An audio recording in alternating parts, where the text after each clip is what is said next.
is February 21st, and the Board of Commissioners workshop meeting is called to order at 2 p.m. Will the Assistant City Clerk please call the roll? Sure. Vice Mayor Weinstein? Here. Commissioner Hodges? Here. Commissioner Dalfer? Present.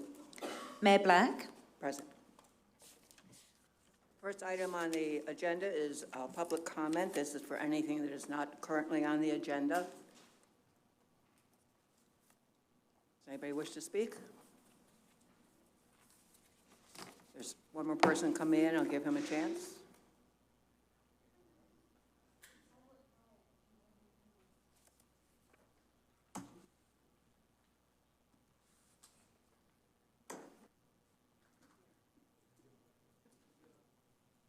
Last chance for anyone who wishes to speak. Public comment is now closed.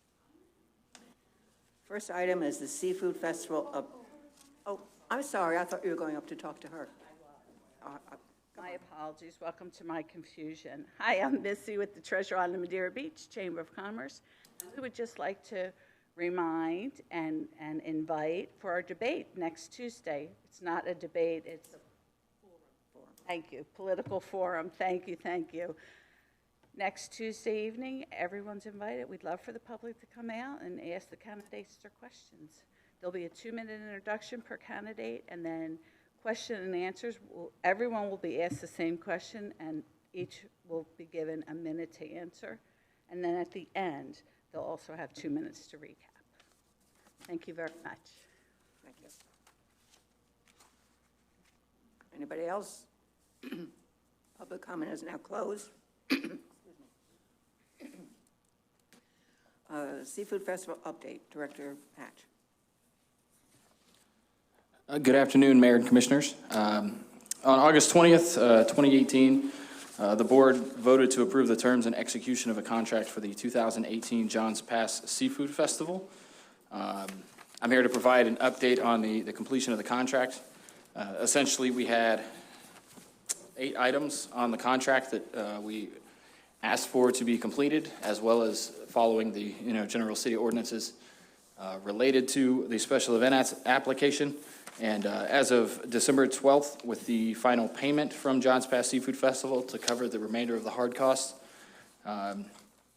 the City of Madeira Beach and Johns Pass Seafood Festival had completed all terms of the contract related to that event. So at this time, we've approved the completion of it, and it is sufficient from our end and from their end. We've basically fulfilled everything we need to. So I have provided all the information from the application, the contract, and the additional items that were asked for. So if you have any questions, I'd love to field those and provide you with any additional information you need. On the charity contributions, I do not understand.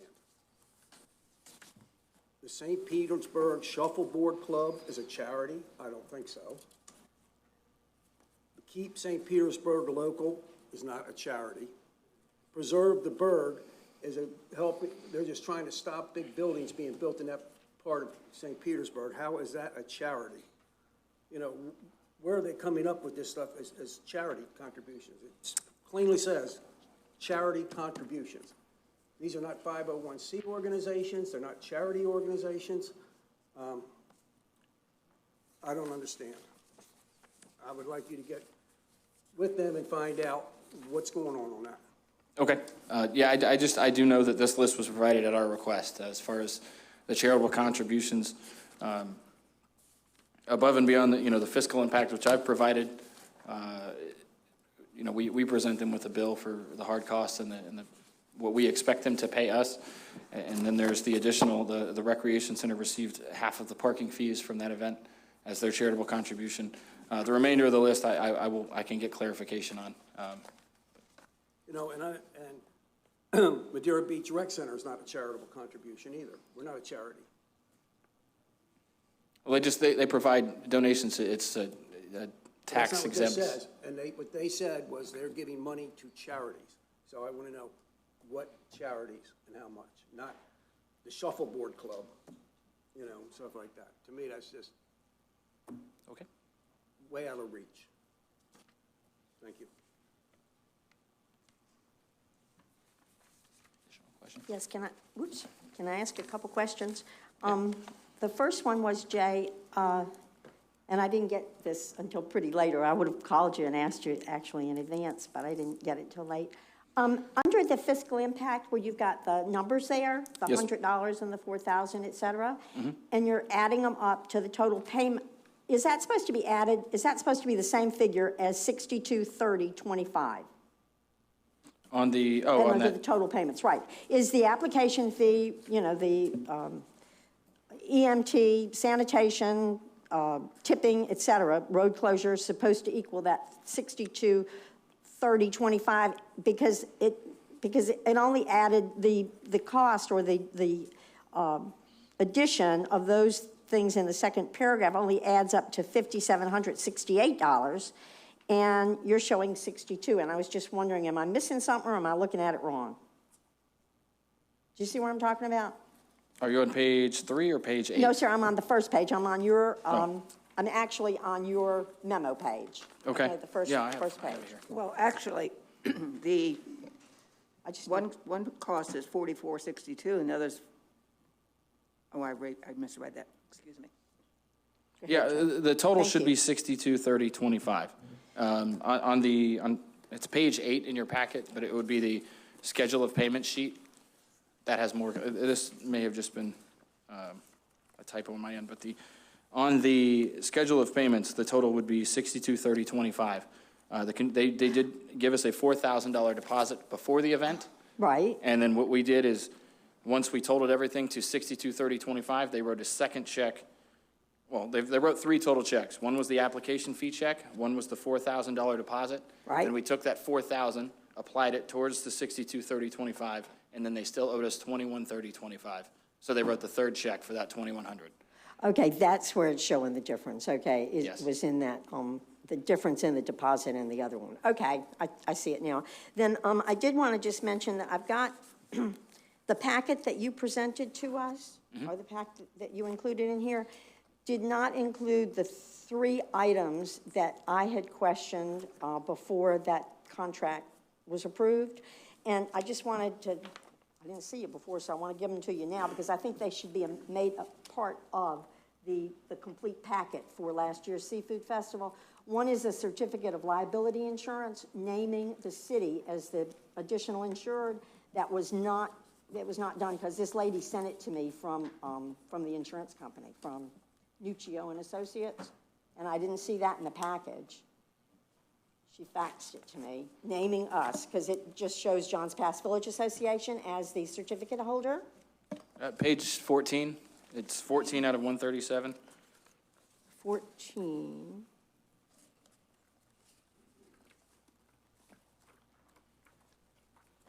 It should be, it says certificate holder at the bottom, City of Madeira Beach, additional insured City of Madeira Beach. Well, I don't see it. Okay, well, I can give you this one anyway, and then I was just going to give you you remember when we had the confusion in the very inception of the event application, and we were showing Johns Pass Seafood Festival, and then we determined that they were not, in fact, a corporate, Yeah, I active put corporation? You got a the- copy of that? Okay. And do you have a copy of the sheriff's breakdown for all of the days that it was actually, that Okay. it was handled? Do you have that, or do you want a copy of it? I'll take the copy of it. Okay, I'll give it to Andrew. It's just to make sure that we have everything complete. Yeah. Thank you.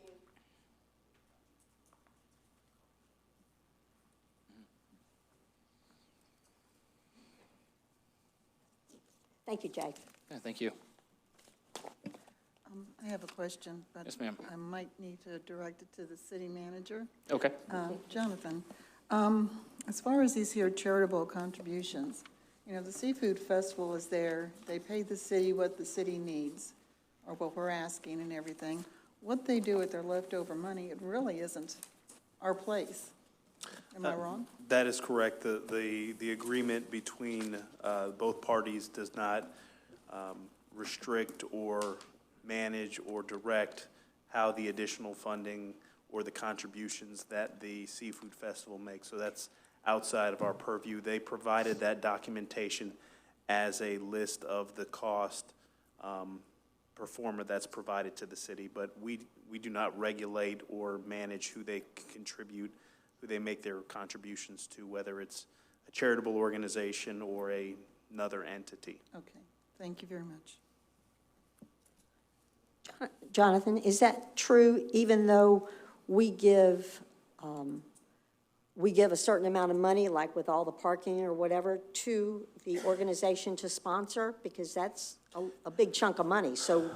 The waiver of fees that the city does provide associated with the parking is the city's contribution for being listed as a sponsor, as a title sponsor or presenting sponsor or what have you.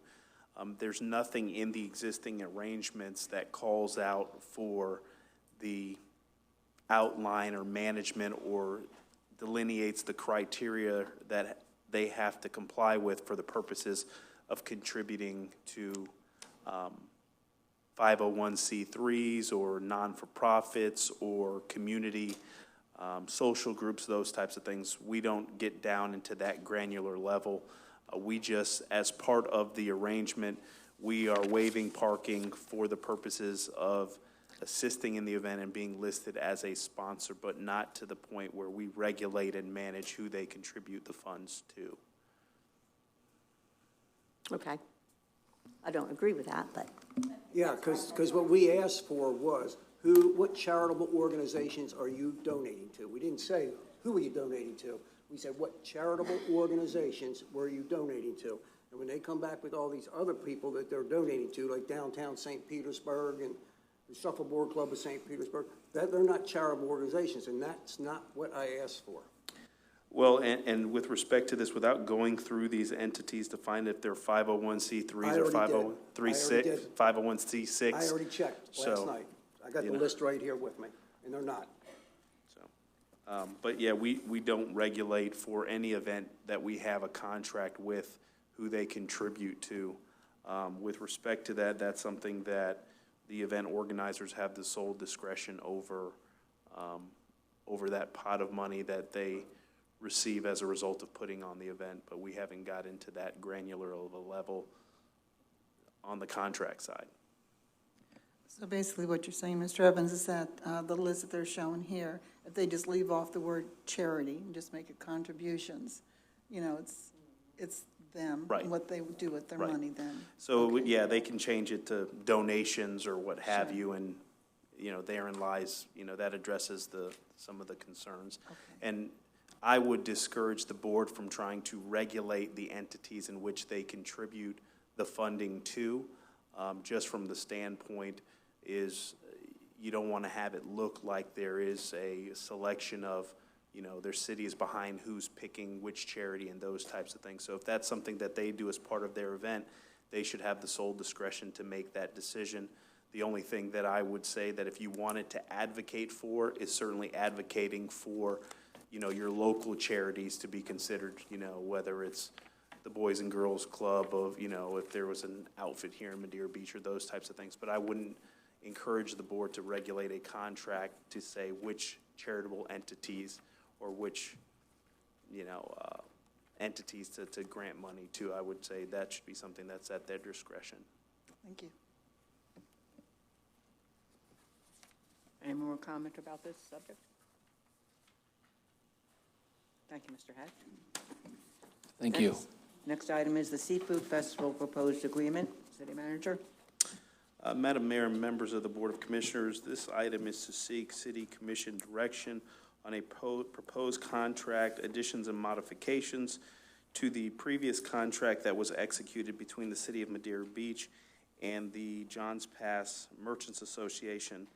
On Monday, October 5th, 2018, the Board of Commissioners passed Resolution 2018-19, which memorialized the city's commitment to assist in seeing that the Johns Pass Seafood Festival continues in our community in perpetuity. Traditionally, the city has waived the parking in exchange for the sponsorship of the event. One of the things that the city has done is charge the hard costs or the direct costs associated with the event to the event organizers. The cost last year was $6,230.25, and also there was an opportunity where the city benefited with a revenue sharing on the parking to the tune of $1,100, and then in the previous year, $1,500. Also, the city did some research and found out that even though folks were paying for parking, some individuals also engaged in commerce through our meters, and we were able to collect over $2,800 between the time of October 24th and October 28th, 2018. We also looked at the historical data for what the city anticipates to collect in revenue from Johns Pass Park and 130th Avenue.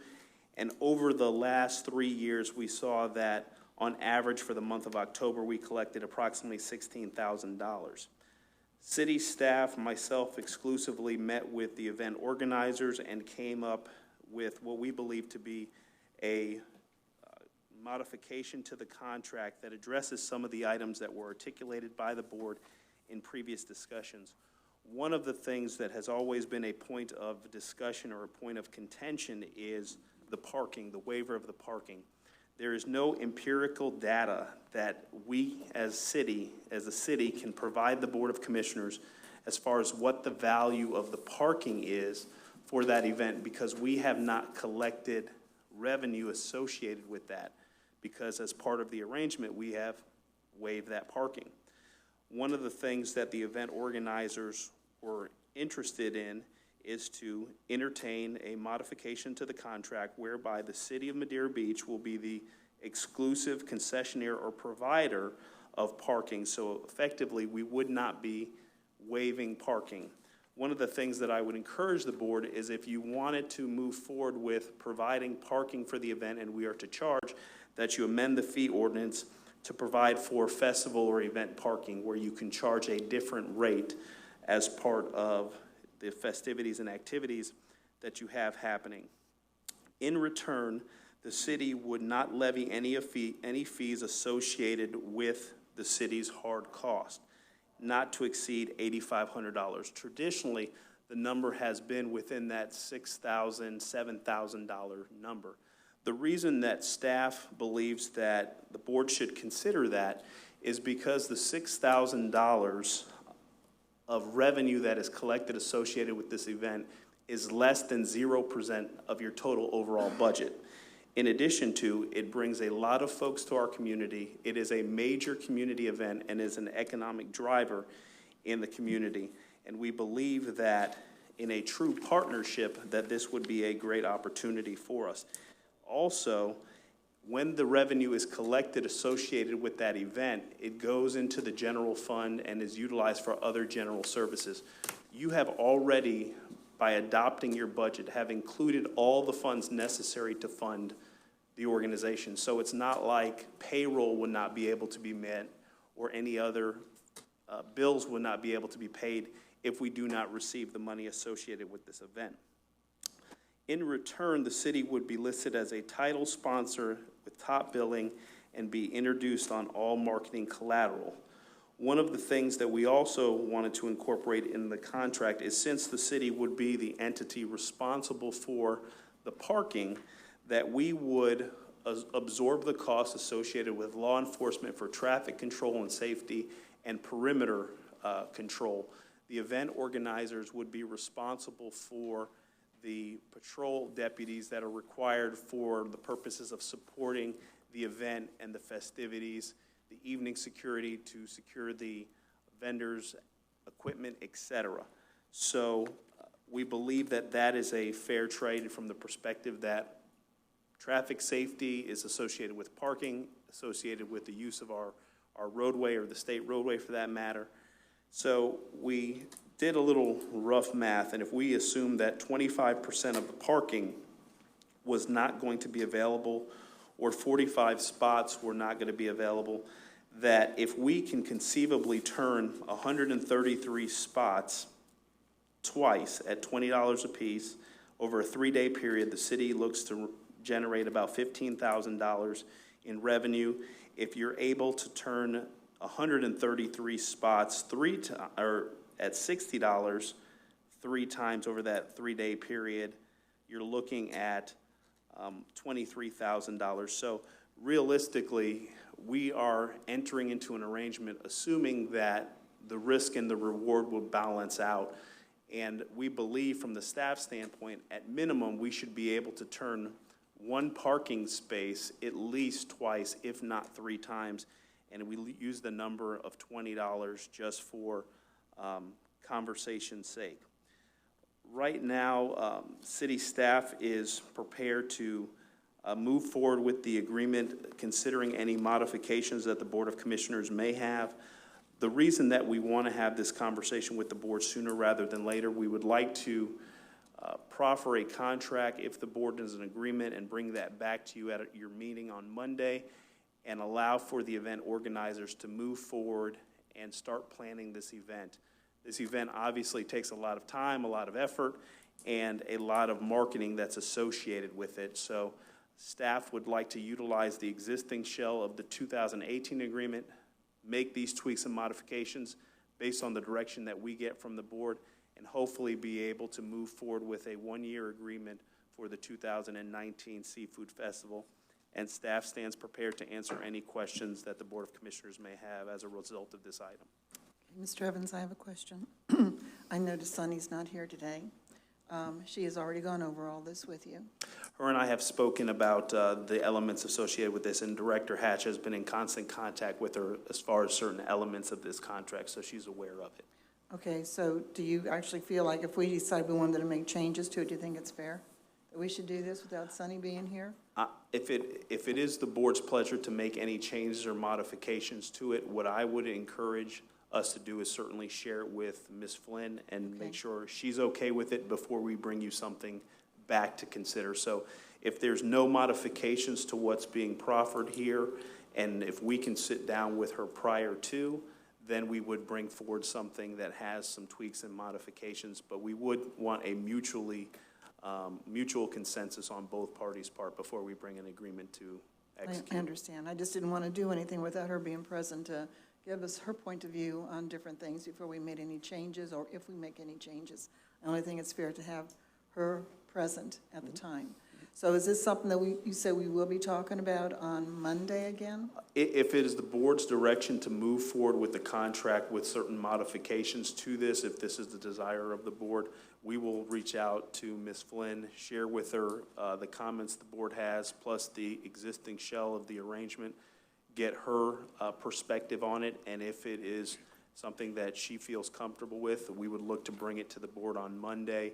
If not, it will be postponed to the next regular meeting of the Board of Commissioners. But we certainly would like to get it resolved and ratified if possible, within the next 30 days so they can proceed forward with the event planning and the promotion. Okay, and you also mentioned, I'm sorry to take up so much time, but you also mentioned that'd be like a 1-year contract. We're not going to try and seek a 5-year contract with them? If it's the pleasure of the board, staff is prepared to make any modifications or changes that the board may consider. One of the things that we considered when putting forward this 1-year contract is once we get the data from the parking and see what that is, we may decide that collectively as a city, it's better for us to waive the parking than to be in that business because of the effort that it takes.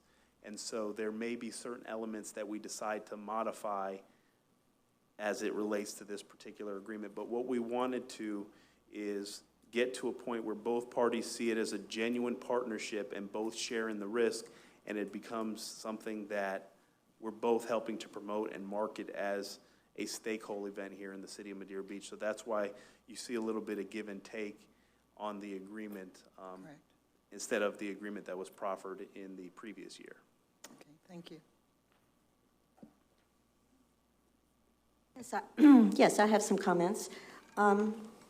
Yes, I read the resolution also, and I too would like to see it as a genuine partnership between the village and with City Hall.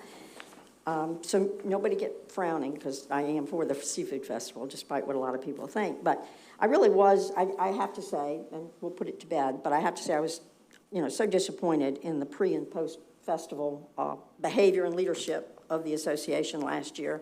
The reason that we had to go back and forth and delay it so many times was because, information, safety and health information was just not given to us in in the way it should have been, okay? And it finally was, and we got it taken care of, and everybody cooperated, and so it was a successful seafood festival again. And the lobster roll that I ate was really good, so that was a good thing. But we do need to be co-presenters or have a more genuine partnership, because such a point was made in the media and on social media that, you know, that last year was the last year of blah, blah, blah, and I got a lot of flack from it, as possibly some of you all did also. So I'd still like to, I guess, go back to some of the talking points that we had last year, okay, with regards to the parking, and ask the commission to consider it, and ask you and Jay, okay, to discuss it with the association, okay? And the biggest thing is the parking. Last year, I had thought or suggested that we consider the Village Johns Pass parking lot, which has 53 spots, and Village Boulevard, which has 111.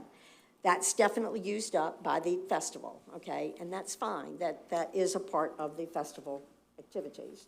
But I definitely felt that Johns Pass Park, which has 89 spots, and 130th Avenue that has 76 spots, and also 133rd and those other ancillary lots that the Seafood Festival Committee was not interested in, you know, in looking at anyway. I want the city to be the recipient of that. I want the city to be in charge of that. I think that's how we used to do it a long time ago. It worked very successfully. That the city was in charge, and they shared that responsibility with different organizations, with perhaps the VFW being manning it, or the Little League, 9/11 committee, okay? And some of those funds go to them. There was I know there was a lot of confusion last year at some of the lots, especially the Johns Pass lot of 89 spots. In the report that was given to us, it was definitely said that was handled by gator guards. Well, it wasn't. I mean, I went over there, I talked to the guy, and the gator guard guy was released after being there 30 minutes, but that was last year, okay?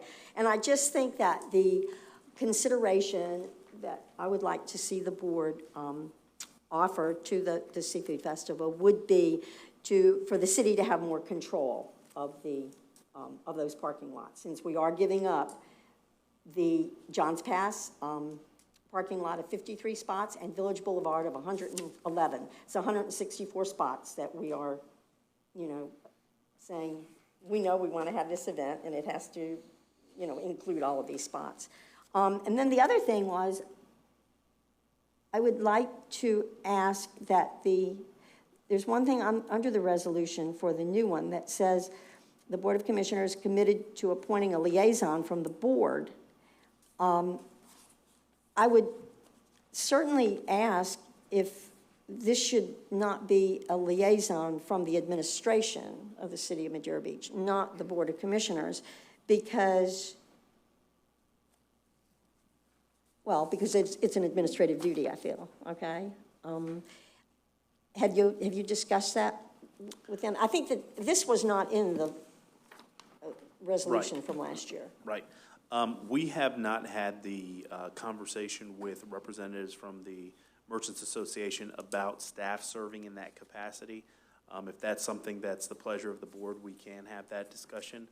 One of the things that, to your earlier point, Vice Mayor, about the control of the parking, with this new agreement, we, in essence, have control over all the parking. And so we are the sole concessionaire, for lack of better terms, in the management of the parking, Johns Pass Park, 133rd, et cetera. We would be the entity that would be responsible for that. So if we are to institute festival parking or event parking, it would be incumbent upon us to make sure we have the appropriate staff to be able to accommodate that, working with making sure we have the gator guards to protect the neighborhoods and those types of things, working with law enforcement to ensure that there's smooth flow on Gulf Boulevard and we don't have any congestion-related issues with traffic. So this provides us the control that in past conversations, I believe the board wanted to see occur. In return of being involved in that capacity, we have said to the, if the agreement goes forward, is that the hard cost, the direct cost, we will absorb the direct cost, and we will utilize the revenue that we anticipate to collect to pay for any ancillary costs and still, in essence, be able to turn a profit.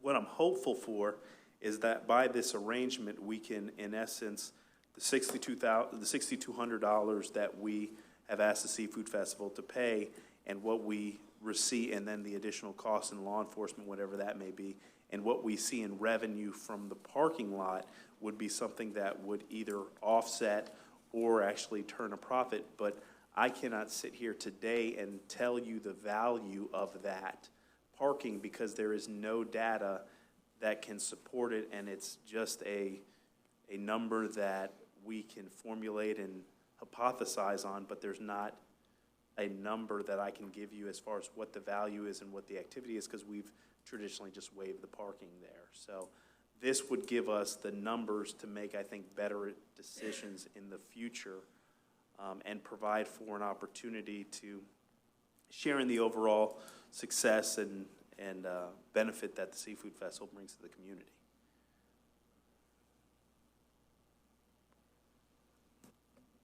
Well, I guess that didn't really answer it fully for me, but what I definitely think the idea of having special parking that you indicated that's a very good idea. So many other communities do that. And it's a one in, one out. And if you have $20 or $25, it certainly makes it more consistent, because during that weekend, people charge anywhere from $20 to $40, in Right. private lots, Yeah. So I think that's a good thing. And I think you'd still have turnover even Yeah. for that. I do like Debbie's idea of it being, the liaison being a city employee rather than a board member. I didn't hear you. What you said? I like the idea of the liaison being a city employee rather than a board member. Jay, I just need to ask you another question here, please. The Jones Pass Park normally is set up for the handicap, and is that going to continue with the handicap parking there in that particular area? Well, that was increased last year. They used 133rd or 130th. There was a good portion that was handicap parking, and then Johns Pass Park we actually decided was a better place for the handicap parking due to the fact that you could go underneath the bridge rather than crossing traffic. So that would continue. I mean, there's still going to be an obligation. We have requirements. Any spots that we take from another lot, we have to backfill into the lots that are being used. So there's still going to be ample handicap parking, and that's still going to continue to be the bus and public drop-off for parking, or for patrons who park elsewhere. But with this plan, it shouldn't affect the usability of those spots. But last year, they were saying that there was only 3 handicap spots there, and they were charging other people to park there, if I remember correctly. Do you remember that too? Yeah. So are they going to be charging again when we're supposed to have the parking? I don't know how that happened. It's not going to be a they, it's going to be us. This arrangement calls for us to manage that. So when it says that any complaints associated with parking, we would be the entity that would be managing the parking. So we would be able to tell you exactly how many spots. But it says on number 3 here, the fees for using city parking lots, including Village Boulevard, Johns Pass Park, South Beach. They don't ask for the other lots, so we would be able to. What is South Beach going to be? What is that going to be? Drop off and handicap only? What would South Beach be? The South Beach is going to be where the transportation drop off is for buses, Uber, Lyft, those kind of entities, and then even there's an opportunity probably for valet or what have you. But until we sit down and have conversations with the deputies to talk logistics, those are things that we will work through as part of our responsibilities associated with parking. So to really tell you how the intricacies of parking and all that will work from the city standpoint and the city management side of it, it's something that we've never done before. So Director Hatch and I would have to sit down with the event organizers and sheriff deputies to talk about what's the best way to make it work. As opposed to in the past, we've abrogated that authority to the folks at the Seafood Festival, and they get direction and perspective from the sheriff's office as to how to manage the parking lot, and the rest is what we've consistently seen. So we would put together a plan as to how we would manage that and ensure that, you know, there's enough handicap spots, that if we do valet, that there's places to park those cars. And the other challenge we had with last year, we had red tide, so we had, you know, probably 30 to 40 spots that were tied up with heavy equipment. So there was some extenuating circumstances as it relates to last year. So when we sit there and say we don't have handicap spots and those things available, well, we did have probably about 40 spots that were utilized for a trailer and, you know, things to rake the beach and those types of things. So it was a unique circumstance last year, but I think with the city's involvement. What I'm saying is that last year they were also charging valet parking on that lot on South Beach. Is that going to happen again this year? That would be at our discretion if we wanted to do it. Okay. The second question I have is, you know, before I can vote on anything, you know, what is the sheriff's department going to cost us? You know, I see these numbers here, 15, almost 16,000. But then if we start splitting it with the Little League or the children or whatever league, whoever we split it with, then it's cut in half. And then how much is the sheriff's department going to cost the city? I think we need to know that figure before we can vote on this properly. Traditionally, the sheriff's department cost for the event has been about $13,000 to $14,000 that the event organizers have absorbed in cost. Now, we know that there's traffic-related issues and perimeter security and those types of things that we can get a more accurate number for, but until we sit down and have conversations, and I'd like to entertain further discussions with the sheriff's office to see if we can negotiate a better price for services, considering that we have well over a $1.3 million contract with the sheriff's office to provide services. So I think we bring a lot more to the table when it comes to negotiating that. So those are elements that I would like to work out as part of the agreement, but to be able to provide you a hard cost for that, that's something that we will know once we look to put the event together. Speaking with the event organizer, the event is going to go to 3 days versus 4 days, and so there is some decreased cost that you will see associated with that, especially when it relates to law enforcement for the event. So we can get, you know, a ballpark as what we can anticipate for law enforcement costs.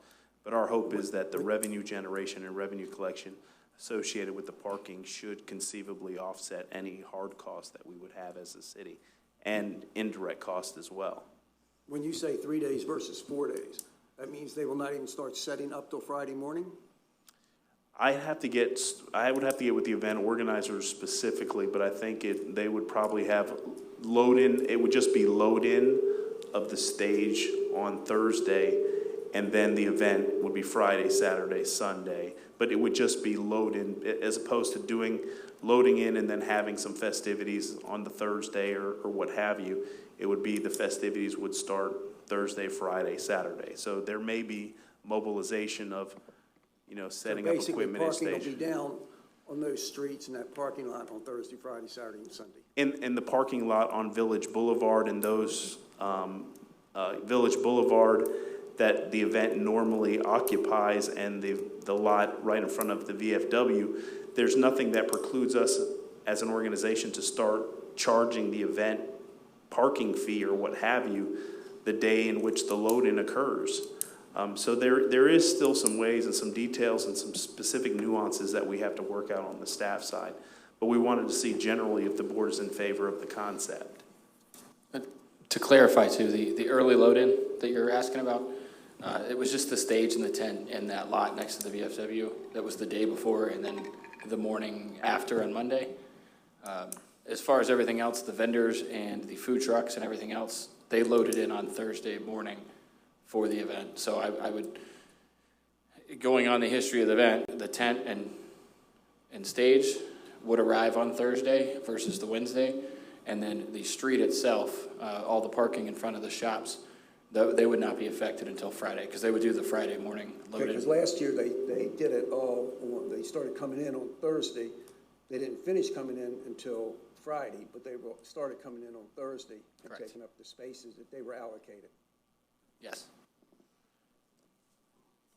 I just think we need to find the cost of the sheriff before, I can agree to this, I mean, are we in the hole afterwards? I mean, I don't know how the $16,000 is gonna break down in the long run, especially if we, like, Debbie suggested that we share, and Maggie also suggested that we share the revenue with, like, the Little League or the Boy Scouts or whoever, and then, so that cuts it in half right there, then whatever, so, like I said, we went from 16 down to 8,000, and then if the police cost us 8,000, then we walked away with an empty pocket.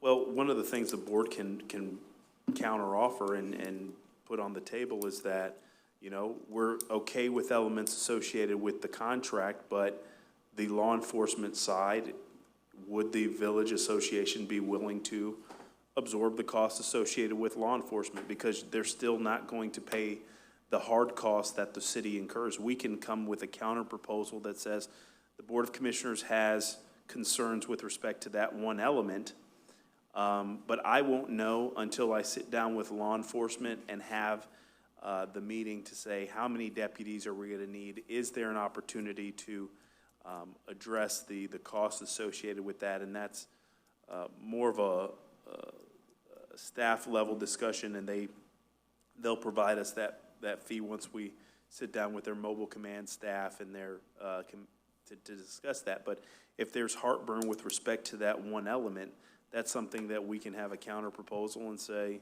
you know what, we're asking that the Merchants Association look to absorb the costs associated with that. And then when we find out that cost, that may be something that the board wants to consider at another time or at another date, what have you. That's something that you can certainly. I just think we need some of these costs before we can say, yeah, let's move forward with it and vote on it next Monday night or whatever, my opinion.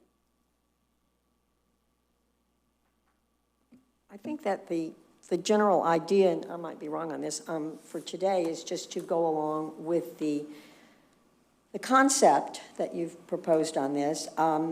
It's kind of like everything else. We really won't know the cost. We won't know the cost until you get a whole lot longer down the road. We won't know the cost. But I do feel pretty strongly that to go back, to get off the sheriff, but to go back to the parking, one point that I didn't make. In years past, the middle school has been most cooperative with somebody, okay, in the festival organization. That parking was devoted to either for vendors or patrons of the event. And I'd either like for the association, okay, to look into that for their vendor parking. And I understand what you're saying about the city would have control over the parking, but I just don't want I want everything known in advance, so there's no hostile, nothing hostile when we get through with it. It shouldn't be that way. I think that if the association is amenable to having their vendors, and it has to be everybody that would want to use a metered parking spot is going to pay that festival fee, okay? And people might not want to pay it. So I'm saying everybody, except handicap, right? Except handicapped people should pay that, whatever the fee is determined to be, $20 or $25 per spot. And I think that's a good idea. Do you obviously agree with that? Seems like a reasonable. And Madam Mayor, if I may, it seems to be that the only item that seems to be a point of contention or discussion, well, two items, I guess, is the law enforcement cost and then some alternative arrangement whereby the vendors utilize a off-site area for parking. If it was something that conceivably staff can go back and say to Ms. Flynn, would you be willing to continue to pay for the sheriff's cost as you have normally done for the event, and looking to, instead of utilizing, let's say, 40 or 50 spots, that you consider off-site parking, or the vendors pay the event fee of, or event parking fee of $25 or $20. Are those the two sticking points or issues that the board has? Because that's besides the city's fees, which we will know after we provide the service, that's really the only other fees that you would see, or costs that you would see associated with the event. Now, if you decide to say that you want to have the Boys and Girls Club or the 9/11 committee staff a parking lot, that's something that you would get into for every, if we collect $20, we'll give you $3 on every spot, or $5 or what have you. That's something that we can work out if that's something the board would like to do, or staff would staff those parking lots to be able to collect revenues. But I just want to get to, if everything else here that's proffered by staff seems to be okay, are those that I want to spend the most amount of time addressing what the sticking points are for the board to get it to a situation where we can get this remedied and resolved and have them move forward with the event planning side.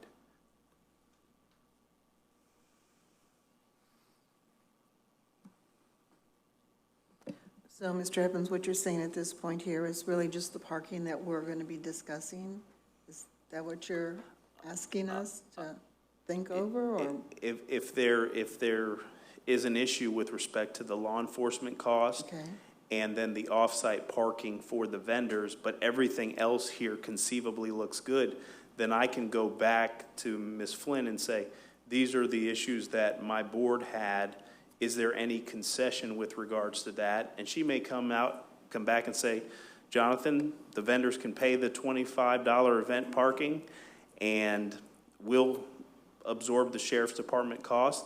And conceivably that, if that's the only two items, then we can bring the board something to consider at a future date to move forward. I just needed to know what the issues are, so we can, spend the staff time to try to resolve it. Okay, thank you. And to speak on the vendor parking last year, there was a shuttle that, one of the stops was Winn-Dixie this past year. An overflow vendor parking from from John's Pass was actually sent down here. They parked at the Winn-Dixie lot for free, hopped on the shuttle for free, and then returned to the event. So between our relationships with Winn-Dixie as well as the school, I'm confident that should not be a hurdle that we can't get through. The school has kind of stepped away a little bit from using that parking for vendors, as they don't know, but if we did a general parking partnership similar to one of a volunteer group, like we're discussing, have worked in the past with them, where if we did charge $20, we did donate a portion back to the school. So again, and if in a need-based situation, we could further discuss that, but I don't see it being a problem as far as getting some sort of off-site vendor parking settled. Well, that's, okay. I think that's good, Jay, if you can coordinate that, because I think that's really important. I think that even if you're charging the $20 per spot, for instance, if that goes, then you could conceivably have a turnover 3 times in one day of that same spot, whereas if you have a vendor parking in there, you're only going to get that $20 fee one time, okay, for that entire day. They might pay $60 for the weekend. And Vice Mayor, to your point, that's only talking about those 2 lots. If you instituted that festival fee for, let's say, the lots adjacent to the general facility, that number goes up.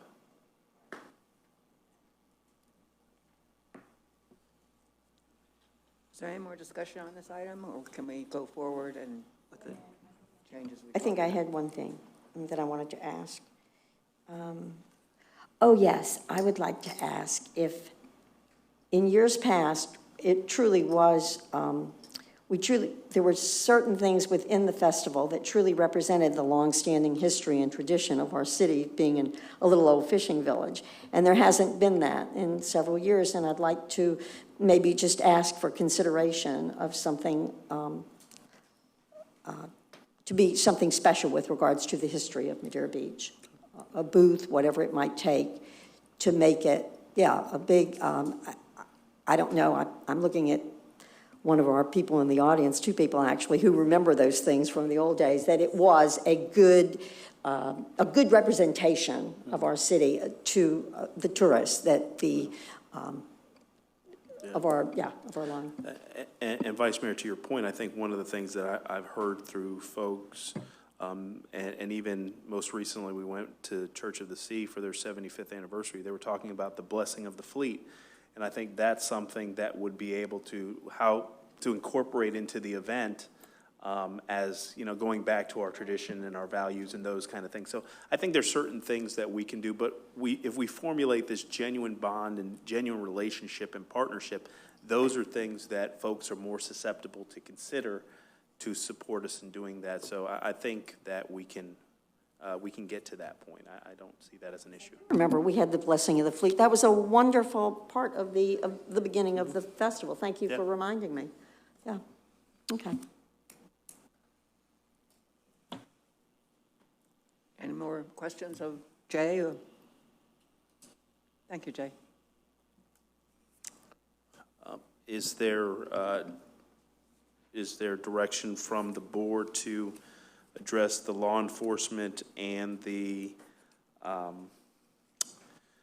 enforcement element, as well as the off-site parking or the vendor parking fee, and then looking at incorporating some traditional, you know, historic aspects of our community? Are those kind of the items that the board would like to see us try to massage and bring back something for you to? Right.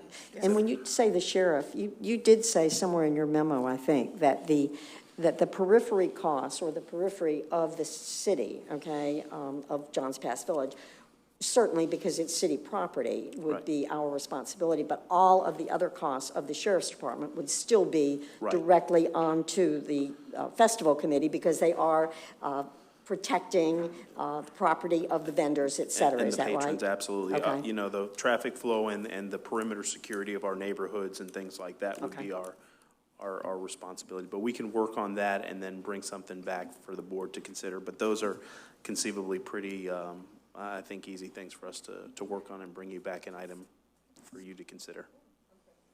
Thank you. The floor is now open for public comment on anything to do with the Seafood Festival.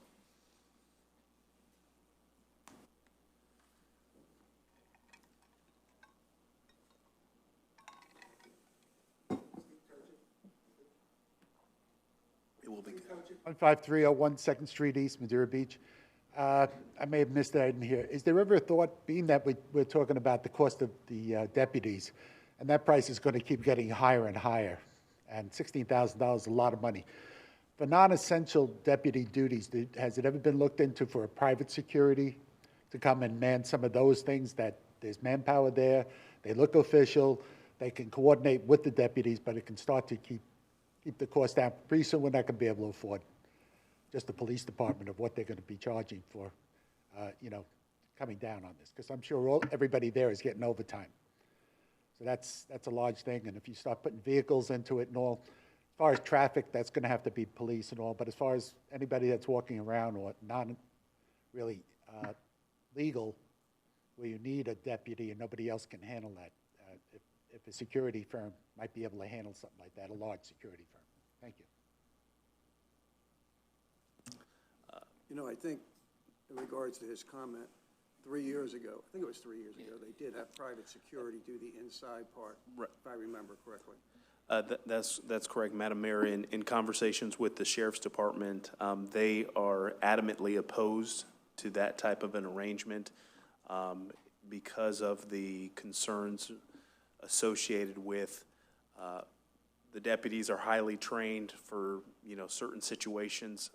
They don't know the training or the background of the individuals from the private security firm, so they do not like the commingling of public safety personnel. So if we're entertaining the deputies, they want to be the exclusive provider. They do not want another entity to be in there that is armed security, because that adds for additional concerns, safety concerns on their side.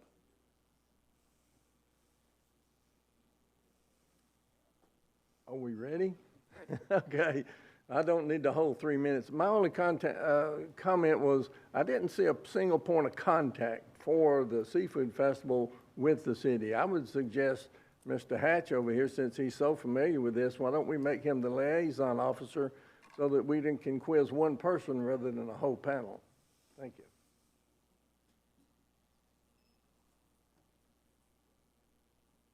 Hi, Kathleen McDole, Friendly Fisherman Restaurant, 150 Johns Pass Boardwalk. Been through many, many seafood festivals, and you're right, Mr. Evers, you have to have police officers there, and one reason is because serving alcohol, I think it's a tax, there's something about getting taxes or something like that, that you have to have police there to monitor that. And then the other officers are out on Gulf Boulevard, so you would have to have police officers for that. And it just works a lot better and for crowd control, et cetera, et cetera. And I was thinking, as far as deciding the amount of the parking spaces, could you possibly take like the week before and the week after and do an average? Do they run pretty consecutive during that time? That might be a simple way to do that part. And as far as the charities that they did mention, sir, I believe they're all 501c3s, but I don't know why they're picking the ones downtown with the charities that are here on our islands. We usually gave the money to Madeira Beach Middle School for their programs. We have the Gulf Beach Kiwanis here, Rock Park, the events that we're doing out here in Rock Park would be more sensible to me. Thank you. Anyone else wish to speak? Public comment is now closed. Next item is Johns Pass Village Landscape and Hardscape Redesign. Madam Mayor and members of the board, city staff has had some internal conversations about some substantial investments that staff believes should occur in the Johns Pass Village area, being that that is our hub of commerce in our community. We want to have an opportunity to spruce up the look, the feel, and the experience that folks have. And when you go to Johns Pass Village, there are certain areas that look dated. We look at our trash receptacles that cost close to $800, and then you look at your benches that are well over $1,000. And we had the opportunity to spend some time with Mr. Carrier and the Vice Mayor and Deb Laramie to look at some options as it relates to creating a sense of place, a sense of destination, and really sharing some ideas and concepts that are, in essence, are perceived to be out-of-the-box thinking, but it is more common than we have seen as we've done some research on this. So Al Carrier with Duell and Associates will kind of kick off the presentation and share some thoughts and concepts about what a redesign of some things in Johns Pass Village is. And I think the board and the community will be pleasantly surprised. And then certainly this is getting the concept out there, and then additional conversations, community charrettes meeting, those types of things will ensue. So, Mr. Carrier? Good afternoon, Al Carrier with Duell and Associates. When city staff had reached out to us to look at some alternative design, urban design that they might be able to implement in the past, I had voiced my willingness to take them on a little field trip, and we had looked at a couple different sites in Clearwater and in town of Bel Air and seen what they had done, just to kind of give us a kickoff of what we have worked on in other municipalities. With me today is Chris Anaskevich, thank you, with Placemaker Design Studios. We've done a number of projects with him over the years. He has a very intimate knowledge of urban design in local communities. So with that, I'll turn it over to him. He's got a presentation for you all. Mayor, Commissioners, I appreciate the opportunity to be here today. So I've prepared a PowerPoint presentation. I'm basically going to give an overview of urban design and then talk about some of the benefits of urban design and how it would apply to the village.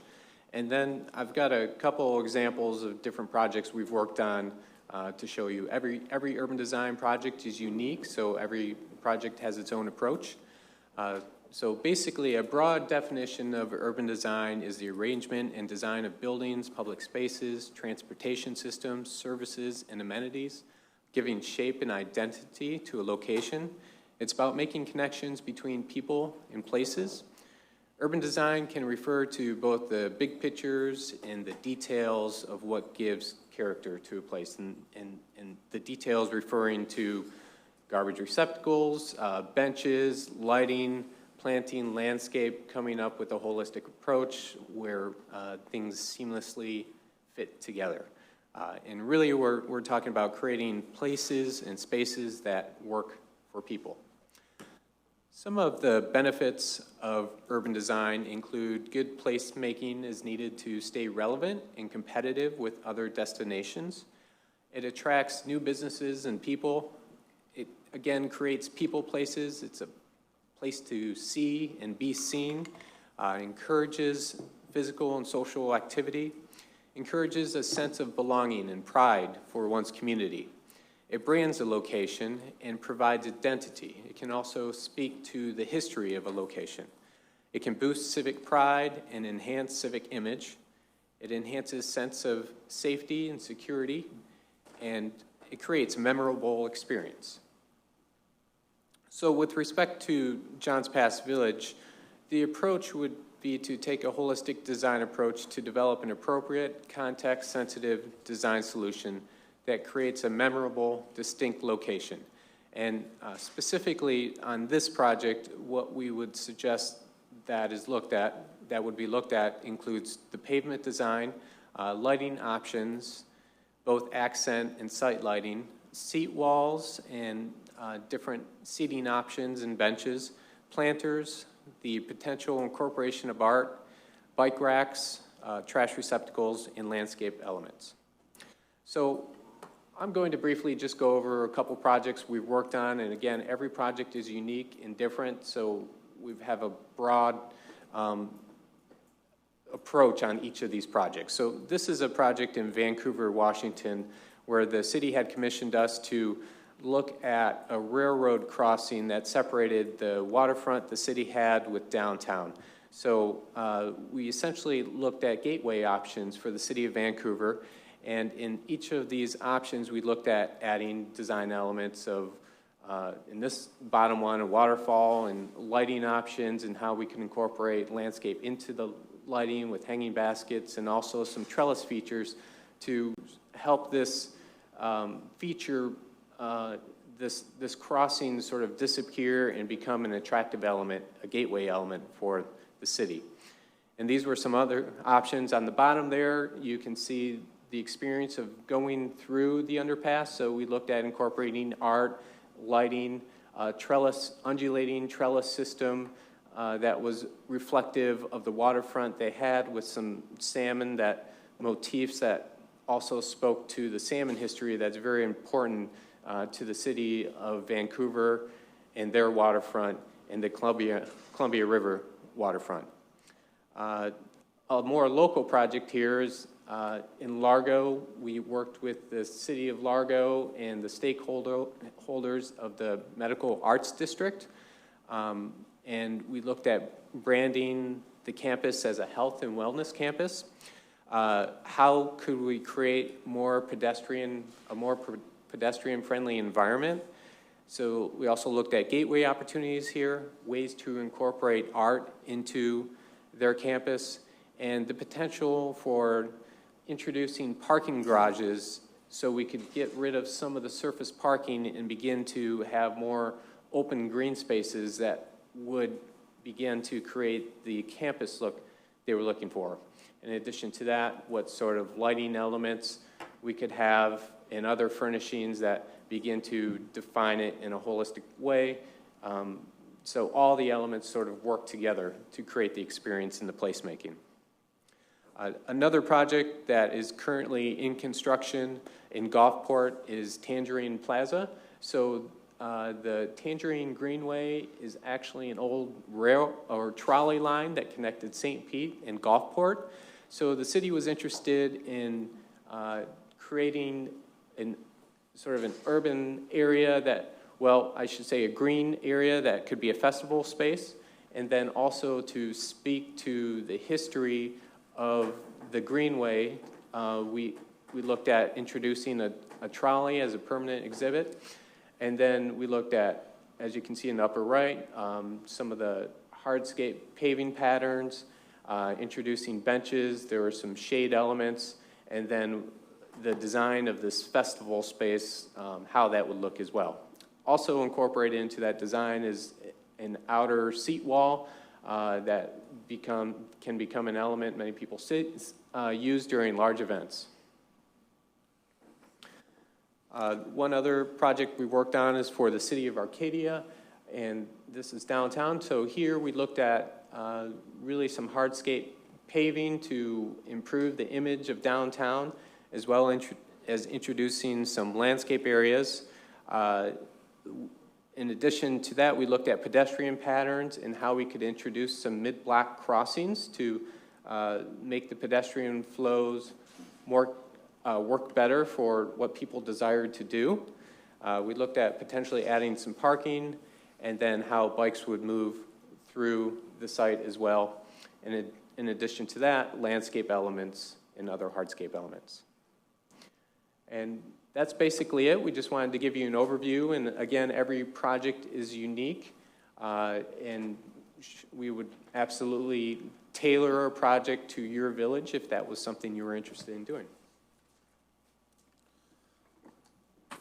One of the things, Madam Mayor and members of the board, that we saw as a benefit to us is the opportunity to create that sense of place, but also to elevate the planter beds to create for additional seating so we don't have those benches and trash receptacles that are in the pedestrian walkway, to provide some additional lighting, to be able to add far more seating capacity than we do, and to really change the feel of the consumer's experience or our tourist experience as a result of that. And so engaging in this conversation with you all is certainly important to see if you have the desire for staff to engage in a more substantive discussion and bringing back examples.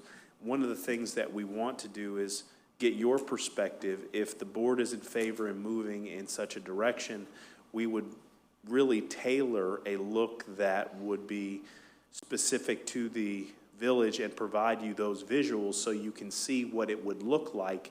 And then that's something that through community charrettes discussion with members of the public, that we can get more input, more feedback. Certainly the businesses would want to be involved in that as well. So it's really to see if the board is in favor of that type of concept and that type of an investment that would look to come forward. One of the things that you will see at your meeting on Monday is that staff will be asking for, as part of a infrastructure request, is to put some monies aside for the purposes of seeing this type of project come to life, because we believe that if you do it incrementally, you're not going to have a consistent look and feel. And so doing it all at once is something that we are certainly in favor of.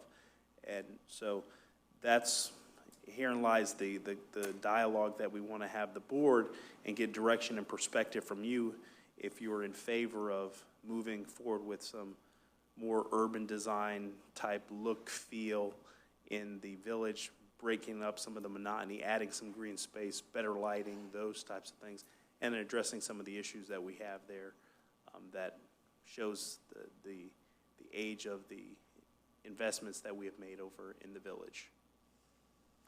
Well, it certainly does need updating. I think probably we can all agree to that. Just the dollar amount is an important thing. Mr. Evans, several months ago, you and I met with some of the merchants down there, and some of the things that they were requesting was very, very ordinary, easy things, easy fixes. Like they wanted the trash receptacles fixed up. They wanted more seating. They wanted the sidewalks clean. They wanted also the plants that were there to be cleaned and shaped and look more presentable. They weren't asking for a lot. I don't want to take away from what Johns Pass looks like now. This is Johns Pass. We don't want to make it look like 2019 Johns Pass, because it's not. It's the original Johns Pass. We want to leave it as Johns Pass as we know it. But it's just a basic cleaning up the sidewalks, maybe a little bit of paint on some of the buildings. But the main thing that they asked for is just basically very simple things there. And again, they did mention the shrubbery. So that would be something there. But I don't want to change the look of Johns Pass, because that is the history right there. I agree with you, Commissioner Hodges, and I think that the concept, as Chris showed us on that, is probably not at all what I envision, but then that's when you have to get the personal kind of experience or tell Al Carrier and Chris what we kind of envision.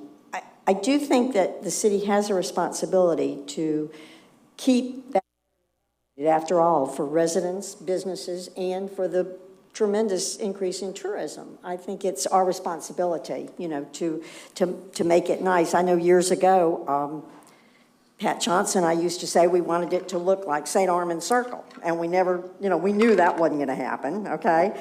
And so now the new word is eclectic, which is in our mission statement, and I thought about that a lot, okay, when I was thinking of hoping that we could consider, you know, some plans like this. And I think that exactly what you're talking about, the seating, the trash cans, it's city property. We need to take care of city property. And I envision and I wish we had that today, but I understand we couldn't make it that personal, but I guess what I was thinking of was instead of certainly spending the money, as we did in 2002, to renovate and do all of the, what do you call it? Wrought iron, the wrought iron. You know, we spent $50,000 probably on wrought iron benches and on trash cans and new placement of planters. I think the idea that I'd really love for the commission to consider would be removing those benches and trash cans, okay, and developing where the planters are, okay, where the planters are, building that area up on, say, 15 of them, 15 large ones, where you could now seat 3 people on a bench, okay, if you developed that, what do you call it, a seating wall. If you develop a seating wall around those planters and have it just themed right in with that eclectic look that, you know, we really do have in the village now, okay? But that's also a part of our mission statement, that you could seat 20 people instead of 3 people. The maintenance would be truly an excellent, the maintenance issue has always been that we could never keep that place clean. We never have. We've never done a good job of keeping it clean. Having those the seated walls, or seating walls, whatever we call them, and the trash containers built in to that planter type configuration, okay, would eliminate so much trash. You just couldn't believe it. I mean, I wouldn't have to go under there as a volunteer all the time and pick up all the trash underneath the benches, okay, or around the trash cans. And I just think it makes a lot of sense. I think that we've got to provide a good experience for our residents and our businesses and our tourism. And I just think we need to start somewhere, and now's the time to do it. If we're going to start talking about all of our necessary improvements on our infrastructure, that's part of our infrastructure. Mm-hmm. And we can make changes without it costing a lot of money or changing right, character. Right, I guess we do, what would you do, like an a la carte thing? And I don't mean, I mean you do all of the seating things, okay? But you don't have to dig into, you know, we were kind of talking, and I think I might have asked the question, well, since we already have the planter surrounded by a certain amount of concrete, okay, that we wouldn't have to start from scratch. You know, you've got some kind of a basis there, I guess. Am I correct in that, or? Yes. Yeah, and there's a number of different ways to sort of approach the seat walls too, and there's a lot of new technologies with respect to concrete, like fiber-based concrete, that have a lot of nice different finishes of maybe even incorporating shell, and you can incorporate garbage receptacles, as you spoke of as well. But there's a lot of different colors you can get with that too that could potentially be appropriate and really give a fresh look that would be low maintenance for the corridor. That would be right, right. I didn't realize that you had done Arcadia. Of course, I didn't know any of your credentials, but I just went through Arcadia last weekend, and it still retains its village, old Florida look. And I was thinking of that. I mentioned that actually to my sister this weekend. I said, you know, it didn't look like this all the time. And so whatever it was that you did down there, it has retained, it's kept its look, which is what you're looking for, Commissioner. Well, and to Commissioner Hodges' point, you as the Board of Commissioners would have the opportunity to select the color palette, the theme, all that. So, you know, it doesn't have to be something that's white, you know, something that you would see fit in South Beach, Miami, or what have you. You have the opportunity to make it fit into the theme that we have here in Johns Pass Village. And so, but also addressing the ongoing maintenance and buying the iron benches and the trash receptacles and those types of things. Because we are going to continue to do things to clean and maintain everything we possibly can. But there's certain areas as it relates to drainage that there needs to be some improvements, some better lighting in the evening, some more Florida-friendly landscape, some things that if we elevate the planter beds, that means I don't have to have a staff person bending over, you know, picking out cigarette butts. So there's some benefits associated with that. But if the board chooses to allow for us to move forward, that would give us the marching orders that we can come up with some themes and really even put together what a digital design will look like in Johns Pass Village, utilizing the surrounding areas so you can see specific to that area versus looking at what other communities have done. We can do it specific to the village, and then you have more of a visual to wrap your head around. But we wanted to see if the concepts, or if you're in favor of the concept, and then we can proceed forward moving to the next step necessary to bring you some real visuals that you can utilize to make some more informed public policy decisions. I am pretty sure we have a consensus here that we do need to update. Would this be something that we'd have to give with the association down there? I would certainly say that that would be something that we do. Once we get to a point where we're talking about colors and look and feel and all that, I would certainly encourage multiple, you know, community charrette meetings with the businesses, the neighborhoods, the people that visit that area, the chambers of commerce, those entities. They all need to be involved in that process because it's such a large undertaking and it's such an important part of our community. Yes, I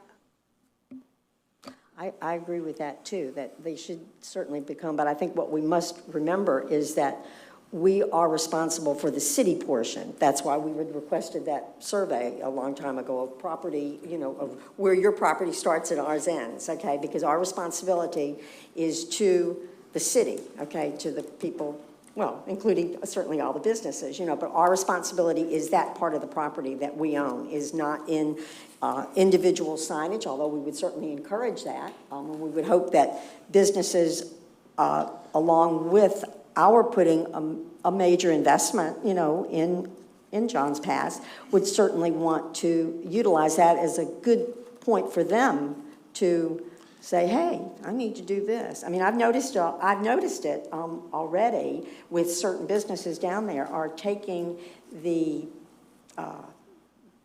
forefront to do painting, to do stuff, to, you know, which I think is just an excellent thing. But we have to remember that it's for our residents, for the businesses down there, for the businesses anywhere, and for the tourism, because that's where we're going. Yeah, that's cool. Is there a market for used wrought iron benches? Is there a market for the wrought iron fences? Imagine somewhere. Yeah, can you imagine though, I mean, I sit down there, you know, and you see people on the benches, you know, and then you see a lot of people just standing around, you know, especially at this time of year, because those benches only hold 3. Well, if you actually use that wall seating, which I guess I have to say I just gaga over it because it makes so much sense. And I have seen it in Clearwater has it, and a lot of the communities around here have it. But it's just a good design, and it allows people to just really sit while other people are shopping and eat their ice cream and do whatever.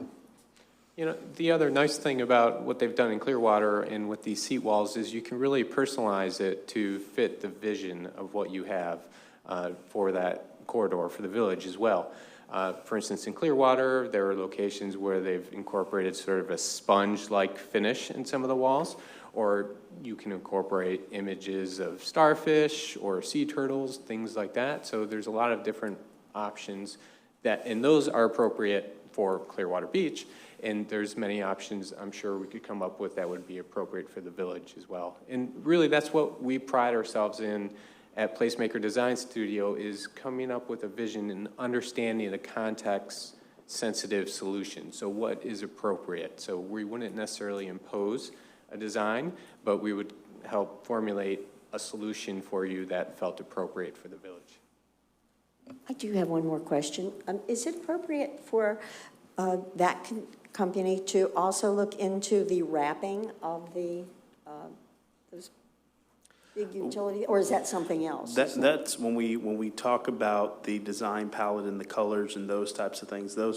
That's another entity, but we certainly, or they may be able to provide us with some direction as to what are some of the things that we would like to make sure it matches with the look and feel of what the village is. But you know, the wrapping of the large utility bins, those big, huge boxes. I noticed that. I think it was in Arcadia and a lot of other cities. I mean, they have it in a lot of cities where you actually wrap that to make it look, for instance, like something floral, and it just blends in beautiful. They have it in Clearwater and also I think in Dunedin, where they have, it's called a wrapping.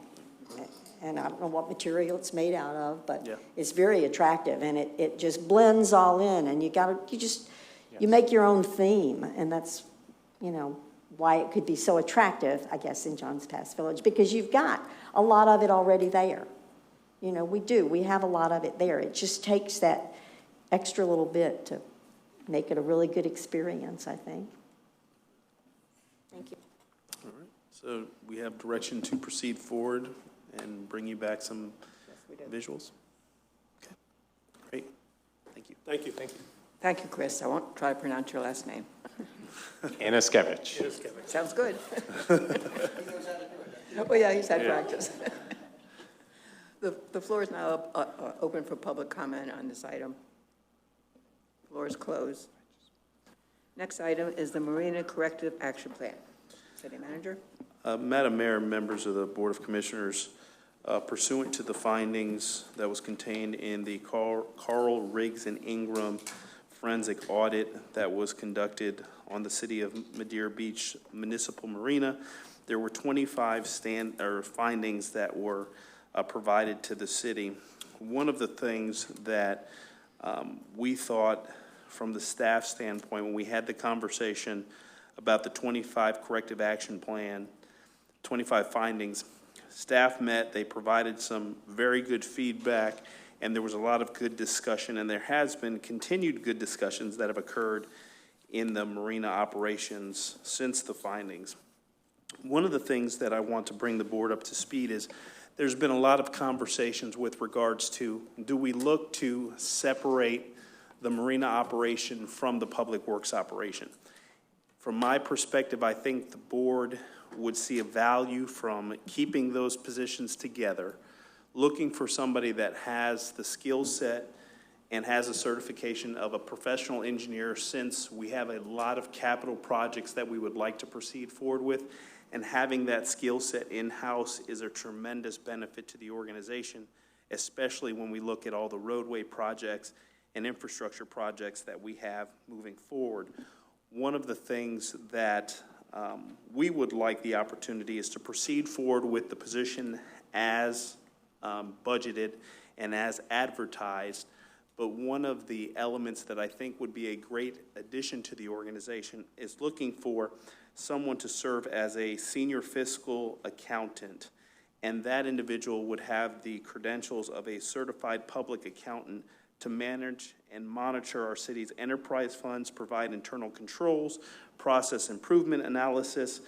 And when we looked at the cost for a department head versus the cost that we would get from a certified public accountant and the benefit associated with it, the benefit of having a CPA on staff would be a tremendous benefit to the organization and would help us put forward some internal controls and processes so we can continue to make the changes necessary to ensure that we are spending the city's funds judiciously.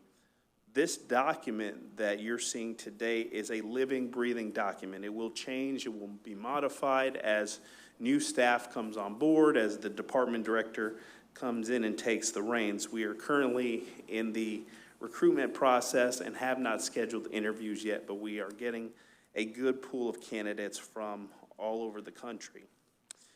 As you well are aware, the marina is a $2.6 million enterprise fund and is supposed to be ran like a business. There should not be conceivably any general fund subsidies that occur as part of an enterprise fund operation. But when we looked at having that position that we discussed, a senior fiscal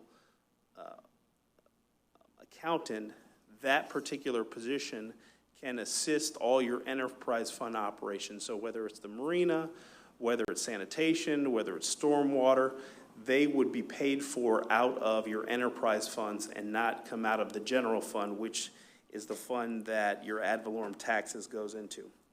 So we've taken a look at the 25 findings, and I will address most of these items that we thought were most pertinent. But I can tell you that from looking at the audit, a couple of items that I believe are the glaring things that we need to address is technology enhancements, additional personnel, site design and layout, physical security, and personnel training. Of the 25 findings, one of the things we saw was systems passwords. Now we have a system in place where only certain individuals have access to the system, so there can't be any manipulation because it is limited to who has access in the system. Previous to that, there was a admin password, but there was still only 2 individuals that had access to the system. So there's better tracking that's in place now as to that particular item. Dual books was number 2. That is no longer a practice. City staff has began granted access to the software system for cross verifications. Previous to the audit, they did not have access to some of the city's financial systems, and now so there is cross utilization and cross verification that's occurring. So there is not dual books, there is one book. The gate codes will be modified. The transient slips, those that use the transient slip, they will be provided their own password that will change monthly. One of the things we're looking is for our long-term folks that lease at the marina is that they would have another password. What we're also looking at is some technology enhancements to where we can actually have a situation whereby the password would be associated with the lease agreement, which would be associated with a license plate, so we can track that somebody, in essence, is not accessing the marina and then utilizing someone else's equipment or bothering someone else's equipment. So there's a lot of things that we're looking to put in place. But associated with the development that's going to occur in the adjacent property, the gates for the municipal marina are going to move. And so that's one of the conversations we've had with Mr. Carrier on ensuring that the gates have the technology necessary to be able to accommodate the services that we need to provide in the marina, but also to address some of the things that were articulated in the audit. Surveillance cameras, we've seen costs for surveillance cameras anywhere from $30,000 to $80,000.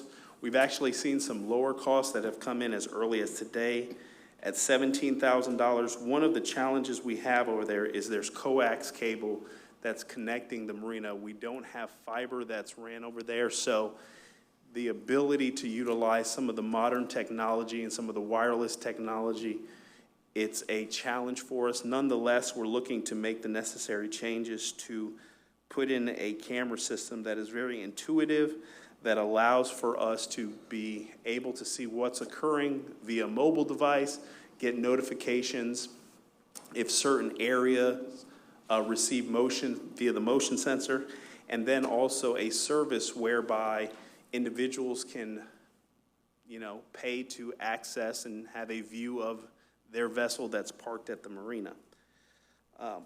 The other item, gate access, public works staff and marina staff is making sure the gate is closed every night. There was some concerns about that not occurring. That's happening now.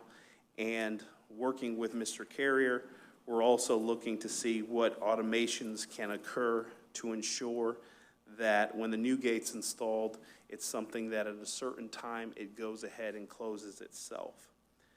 The marina agreements that were discussed as part of the audit are inadequate. There were some that were executed. There were some that there were certain documentation that was missing. So we are in the process of revamping all the agreements. The city attorney has been provided those agreements by the finance department, is rewriting those agreements, and we will have all our tenants come in and sign the new agreements, and we will be able to capture a lot of information that we traditionally haven't had. Proof of documentation that they are a commercial user, that they are a member of Boat USA. All those things are things that we want to put in the file so that staff, by virtue of an iPad, can pull up a spot, see the lease agreement, see that they in fact are a member of a commercial outfit, and they are members of Boat USA, and they qualify for X discount, et cetera. So we are making the changes there. Finance Department and Marina staff have begun a process to comply with recommendations to close out the Marina books at the end of every month. There is some changes that needs to happen in the Marina software, and we have been having conversations with the vendor concerning that to make that a more seamless process. Staff has proceeded with the next one, dry storage space and numbering. Staff has proceeded forward with numbering the spots in a more definitive manner. However, staff is exploring the cost for restriping and repositioning vessels once the marina entranceway is modified. That's associated with the economic development opportunity. Item 9, wet slips numbering and availability. Staff has numbered the wet slips and looking for potential additional signage on Dock A so the slips are prominently marked and identifiable. Previous, you would have to be some ways a little out to be able to see the numbering. They're looking to put it on the actual columns out there, and then the areas where the slips are unusable, that there would be a placard and a piece of rope that says that this particular spot is not available, is unusable. Third-party customer invoice review. There's third-party verification. Marina staff, finance department staff, and the accounting manager are all looking at those invoices before they're billed. So there is 3 people that are looking at the invoice for the lease payments before that gets out. So there's some reconciliation that's occurring. There's corrections and modifications, and there's more people involved in that process. One of the other things that was communicated, item 11, is late fees. Prior to Director Pierce being on board on the organization, it was an edict from the previous finance director that late fees were not to be charged until 3 months in arrears. We have changed that. Director Pierce has put out an email, or a letter actually, to all individuals that lease at the marina and has told them that effective on March 1st, 2019, on the 15th of the month, you will be assessed the late fee, and we will continue to assess the late fee, and we want to make sure that our collection rate for our fees is in the 90th percentile. One of the things we've also had conversations about is the possibility of creating an incentive for auto draft or auto payment. If the fee is $180 for a wet slip, if you sign up for auto draft, maybe we decide to give them, $10 off a month. But we're looking at really trying to automate that as much as possible so we don't have a situation where we find ourselves where there's substantial late fees that accrue. Next item is transient rental rates. There has been some programmatic challenges and some changes that have occurred, but there's cross-verification to ensure that underbilling and overbilling does not happen. There's been some human error that has resulted in that, as well as some things in the system, but we have made the correction, and that staff manipulation of any of the fees that are articulated in the fee ordinance is strongly discouraged. If it is not something that was approved and it's something that we shouldn't be charging for, or it's a discount that's afforded, if it is not in the fee ordinance, it is not available, and you must comply with the policies as adopted by the board. Physical counts of the inventory will occur twice a year at minimum, and the inventory that has a longer shelf life that is not popular will be purged from the systems, and we will make sure that we are continuously keeping things that have a high turnover, but also an opportunity to generate revenue associated with it. So having things that are more popular and more consistent with what our patrons are looking for. Fuel delivery confirmation. There's now two-person verification that's required for fuel delivery to ensure that there's some consistencies in that. That wasn't something that occurred in the past, and at no fault of staff, when they need fuel, they make the phone calls, they get the fuel, and since it's a limited operation as far as personnel, staff had to do what they needed to do to be able to provide services to their patrons, but there's a two-person verification process that's in place. Fuel inventory and reconciliation. There's daily reconciliation that occurs prior to the day commencing and at the end of the day as far as the activities. So we're pulling a receipt at the start of the day, pulling a receipt at the end of the day, and then reconciling to make sure that the gallons are within that margin of error and there's no improprieties or inconsistencies with regards to that. So we've taken the steps to cure that. Item 16, fuel invoices and quotations. We used to get that in verbal quotes. We're getting that verbally as well as in writing. Obviously, fuel prices fluctuate, but staff has been tasked with making sure that we maintain our profit margins and look for the best value out there, but ensuring that we get some documentation in return that says, if we were quoted $2.10 a gallon, that we have that in writing to be able to support the actions taken by staff. One of the things that we have seen, item 17, with our fuel pumps is that the fuel pumps do not allow for us to place a hold on a credit card. So when you go to the gas station, usually there's a $5 or $10 or $20 hold that happens as soon as you swipe that card to ensure that you get your money, the gas station gets its money when you utilize their pumps. We do not have that system in place. Staff has been proactive in engaging our vendors, has even had the manufacturer out there. There's some other software components and elements that we may consider as part of our plan moving forward, but nonetheless, we're looking to do something to put a hold, whether it's $100 or $200 on the card, so we don't find ourselves in a situation where we are left exposed as an organization. Item 18, fuel discounts. Fuel discounts are only offered consistent with Ordinance 2018-03. No discounts above what was proffered in the ordinance will be permitted or granted.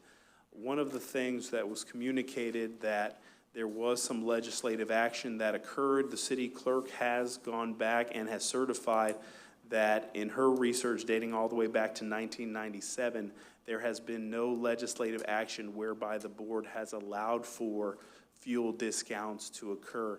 There was one situation on a limited basis where it was supposed to happen, I believe, for a day or two, but not to continue in perpetuity. So this board, by adopting ordinance 2018-03, is the board that actually effectuated the discount program, and so now it's consistent with the practices that are occurring at the marina. Another item we had was interfund transfers. One of the things the finance department is doing is to ensure that there's appropriate documentation executed to facilitate interfund transfers. So if the fire department goes and utilizes one of the fuel pumps, that they fill out the appropriate paperwork and return the funding to the marina for the services provided, whether it be fuel or any other ancillary services, and that's for any other department. Sales on the account, all transactions are to be recorded in the city's point of sale system. There is no transactions that are to occur outside of our point of sale system. So everything has to be run through the register for goods and services rendered. Next item, boat launch receipts. The city has reviewed that the vessels and apparatus on site and confirms that payment is current, and so they're doing a little bit more checking to verify that if there is a vehicle that looks like they have launched their boat, that the receipt is prominently displayed, and staff, I know, is out there daily, a couple times a day, ensuring that there is some compliance on that side. Purchase order item is item 22. Two-party verification occurs on this matter. The finance department is also assembling a task force to modify the city's existing procurement policies to make sure it's in line with the way in which the city conducts the business. Right now, the way in which the process is, it's very cumbersome. It's very challenging for folks to see how the process needs to work because there's conflicting language and documents throughout the city. So the finance director has assembled or will be assembling a task force of end users to go ahead and address that, and then ultimately that will come back to the board for consideration. Next item is item 24, inventory accounts or inventory counts. That's going to happen at least every 6 months, twice, to ensure that the inventory is done appropriately and that we ultimately look to deploy a barcode system that we can track, we can monitor, know exactly what's coming in, what's going out, et cetera, and that's incorporating more technology. And then the last item, item 25, is that there's no discounts currently provided to any city employee outside of the discounts consistent with ordinance 2018-03. And so if an employee is not eligible based on the criteria that was in the ordinance, they are not to be furnished the discounts, and they are well aware of that. Going into those categories I spoke of earlier, technology advancements, additional personnel, site design and layout, physical security, and personnel training. One of the things that I think is important for folks to know is that the audit in no way was intended to be a punitive measure. It was intended to look at ways to improve our operation, for us to address some concerns that had been expressed to staff through the Board of Commissioners and through your constituents. And so we've taken the opportunity to look at ways to better address that. There certainly needs to be some technology advancements, and we spoke a little bit about that with the 25 findings.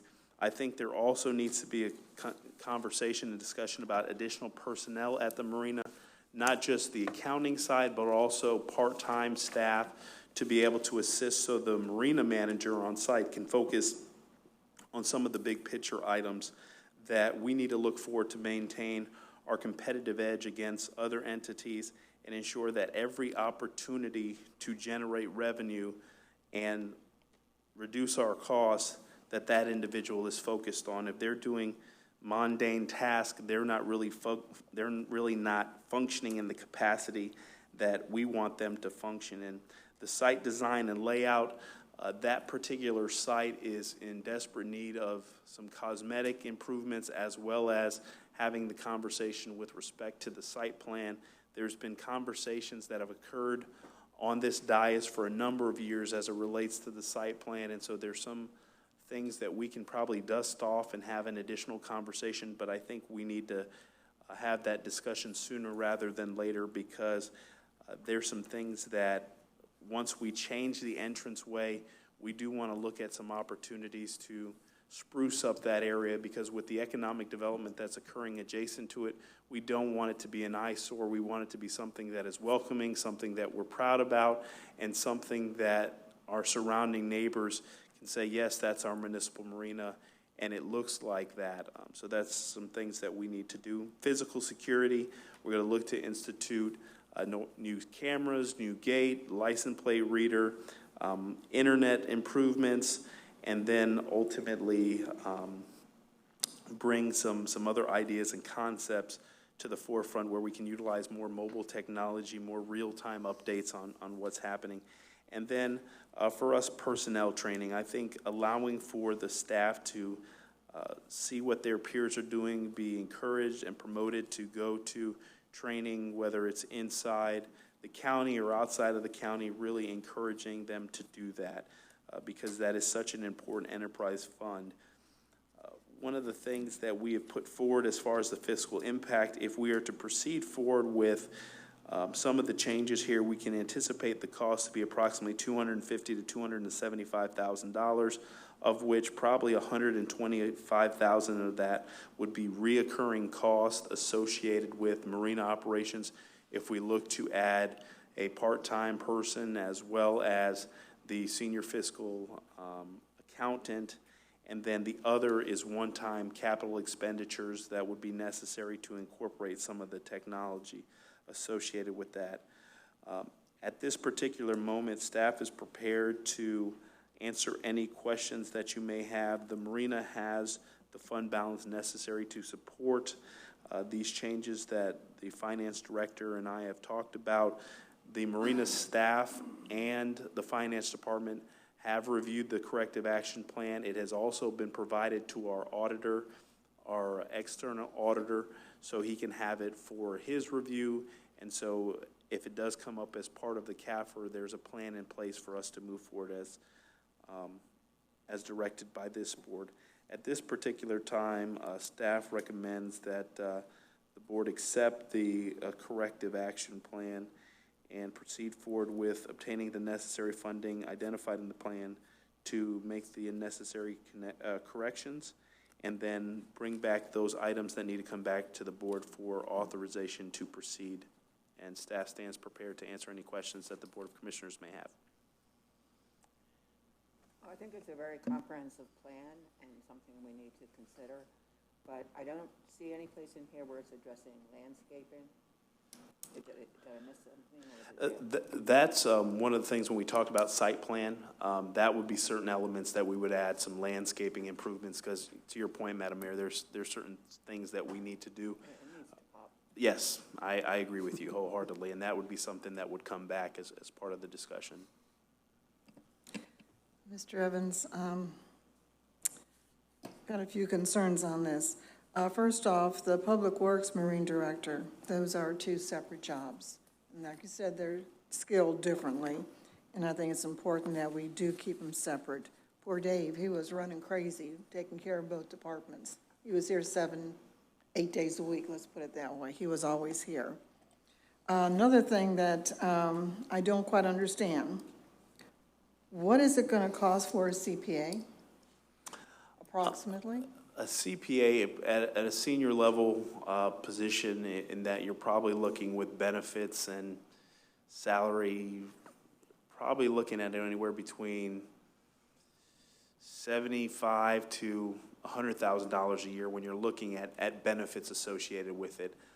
The reason that we thought a CPA would be a good benefit to the organization versus splitting the marina and public works is I believe that with a strong department director in the public works marina operation that has the skills of a professional engineer, and then the existing staff that we do have there with Mr. Crabtree as the marina manager, I believe that there's an opportunity for Mr. Crabtree with additional personnel to effectively run that division and that public works director to be able to run the public works operation and plug in with the marina staff. Also with, usually traditionally engineers have very good project management skills, very good time management skills. And so instead of splitting those two positions apart and having a marina director and a public works director and then adding to the management structure, I thought it was more pertinent for us to get somebody that can look at our finances and help reconcile the books and ensure that there's every opportunity that we have to collect revenue or reduce costs in any of our enterprise funds and even our general fund would be a better value to us, because you would be spending probably about the same, or if not more, for a marina director than you would for a CPA. And it's something that I believe can assist the finance department in the CAFR and auditing and, you know, procurement policies and those things. So I think there's a lot of value to that. That's the only reason that I decided not to split that.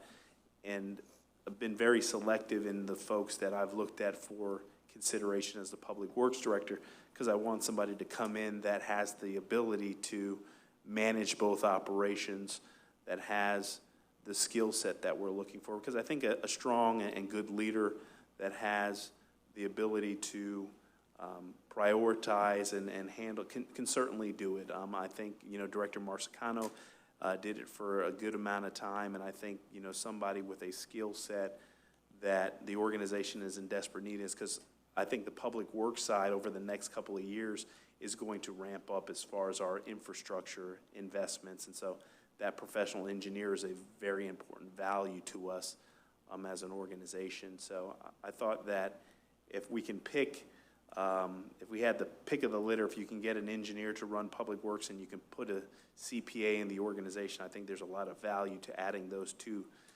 pieces to the overall management structure of the organization. As we were going through this, I noticed there's at least 5 different areas on this that things are going to be taken in effect between the finance and the marine staff, the finance department. Then another series here will come up where to be reviewed by the finance department to ensure that there are no discrepancies. You know, I mean, still going back to the finance department, and that's the thing I don't understand.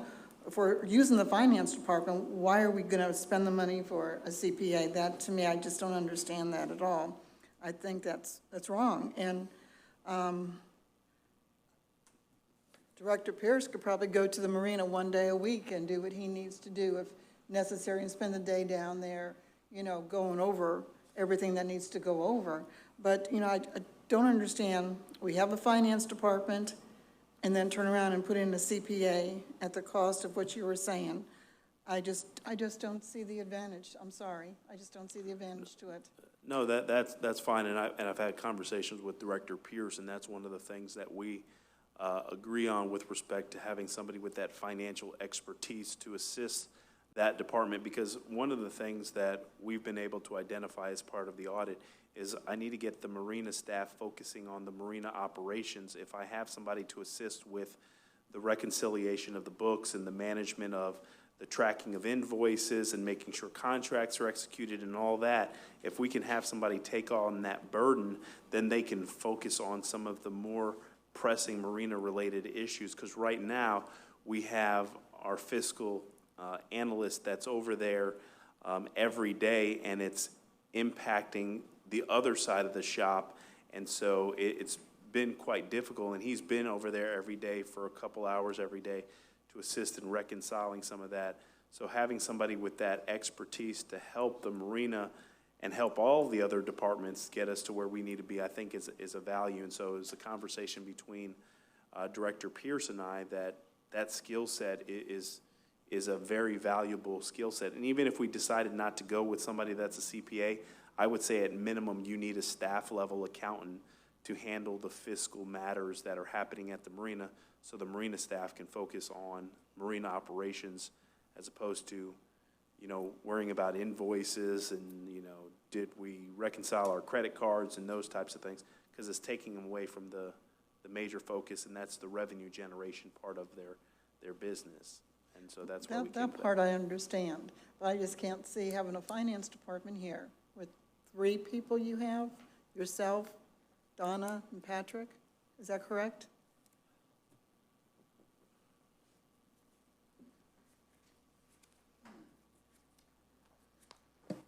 Madam Mayor and Commissioners, when the marine problems issues at the marina started happening, we were not balancing their daily reports.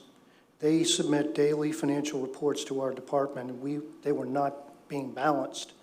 And so I had to send Chris Tarkington down there. He goes down there every day, and since the audit, he has been doing that, and since then, we've been getting those daily reports balanced, but he's been having to go down there to do that.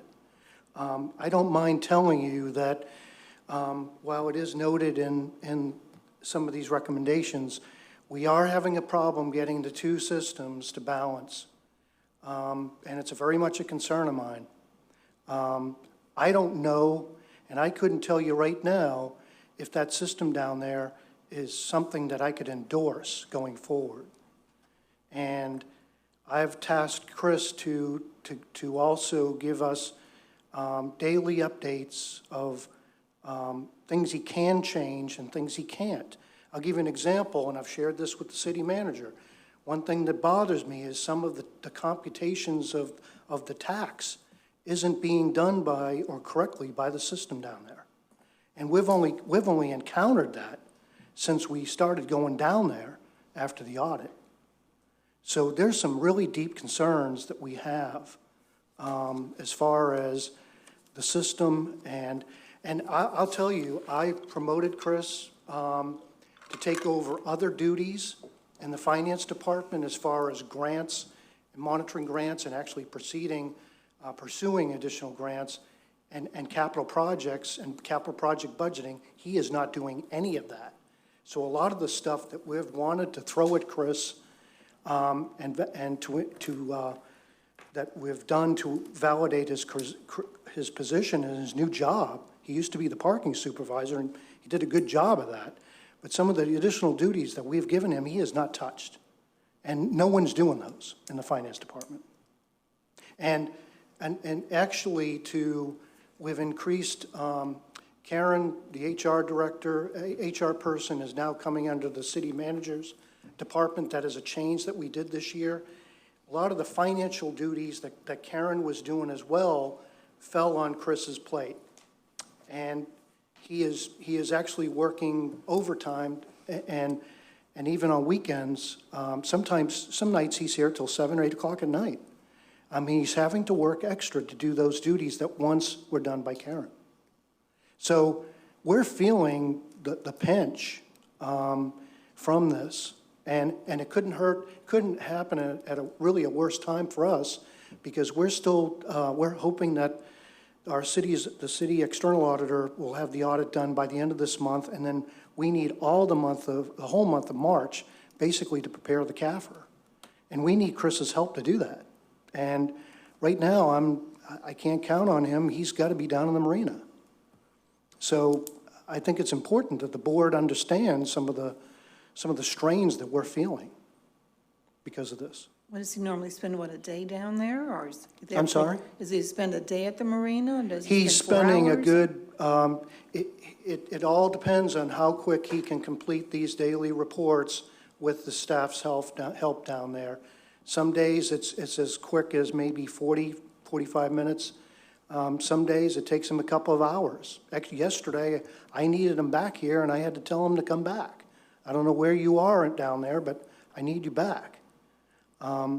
So, we are being stretched. I have talked to the city manager. It is my recommendation that you do need an accountant down there with some experience that can talk to the finance staff and have a common verbiage as far as an expertise level of what needs to be done on both sides. This has been an issue of getting these books to balance since I got here, and I have not liked it at all. It's not a comforting thing. And one of the things that spurred this audit was the city auditor having a concern that the finance department didn't have a strong presence there and the ability to communicate that staff on a daily basis. And like I said, since this audit, Chris has been down there every single day. And there have been productive things happening since he's been doing that. I will tell you too, when I mentioned this to the city manager, we've had since the audit, and we've been never told this before, but we've had 3 or 4 people on boats that have just left and not paid their balance. In the past, we weren't been notified of that. Well, we went after those people, and all of them have paid. But I think in the past, that has been lax. But that's one of the positive things that I've seen down there, that we're getting more interaction between them and the finance department. So they are communicating with us. I think it is productive, and it's going in a right direction, but it's becoming a burden to the finance staff to allow all this to take place. May I say something? I think that in view of all those comments, it just makes me think that, and I do know, and certainly we all know, for many, many years there's been all these unknown problems, issues with the marina.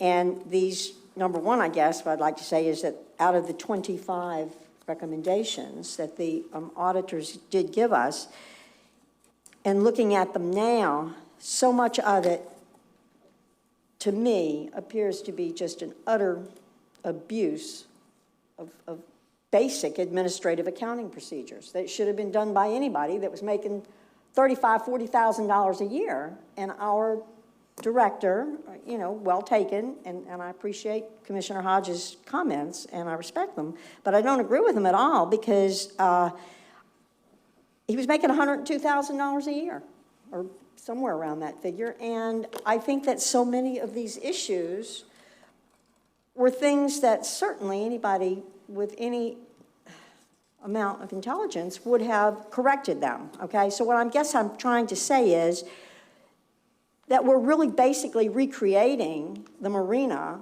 and forming, I would like to think, another revenue stream.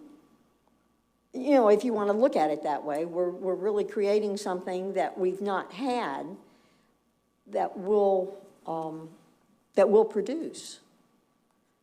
I just think it's so sad that it took so many years. Commissioner, as the city manager indicated in his report, it's a $2.6 million operation. If you wanted my opinion, if run properly, that could be exceeded beyond $3 million. Mm-hmm. It has that potential. So making some of these enhancements will actually benefit the marina and make it more profitable. And we've already seen glimpses of that already. Correct. Oh, I'm sorry. And Madam Mayor and Vice Mayor, if I may, the marina staff has taken ownership of it.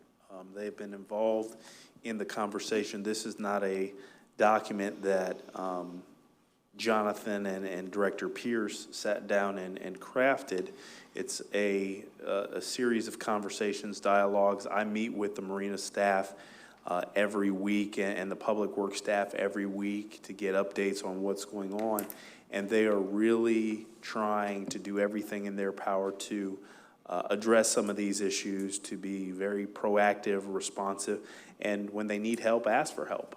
So the communication has been exceptional, and they're owning it, and they know that there's an opportunity for improvement, and we're working with them, and we can always look to enhance it. But to Director Pierce's point is that we want to capture every opportunity we have to generate revenue, to make sure that we're billing our clients appropriately, and to create an experience for folks when they do visit our municipal marina. And this plan is something that we put together that we want to be able to proverbially, check all the boxes, say we have accomplished this, because as we go and look at other departments and other cost centers, there's going to be areas for improvement, but this is the first one that we've gone through and really put some time and energy into it. And Director Pierce has spent a lot of time in it, the accounting manager, I have, all the staff, so there's a lot of resources that have been put together to address the concerns at the marina and get us to a good point where if you look at the memorandum that's provided, a lot of the things we've already accomplished. And there's some, now the next phase is the capital expense necessary to get us from point A to point B and maybe some personnel. What is the salary range for a marine, for somebody to come in and manage that?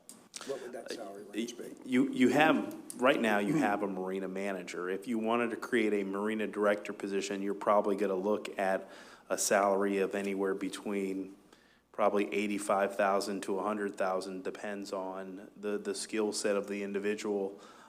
Would they be willing to come into the organization after a audit like this, or, you know, it all depends on the skill set of the individual and what So you're saying that a CPA would be cheaper than a marine manager?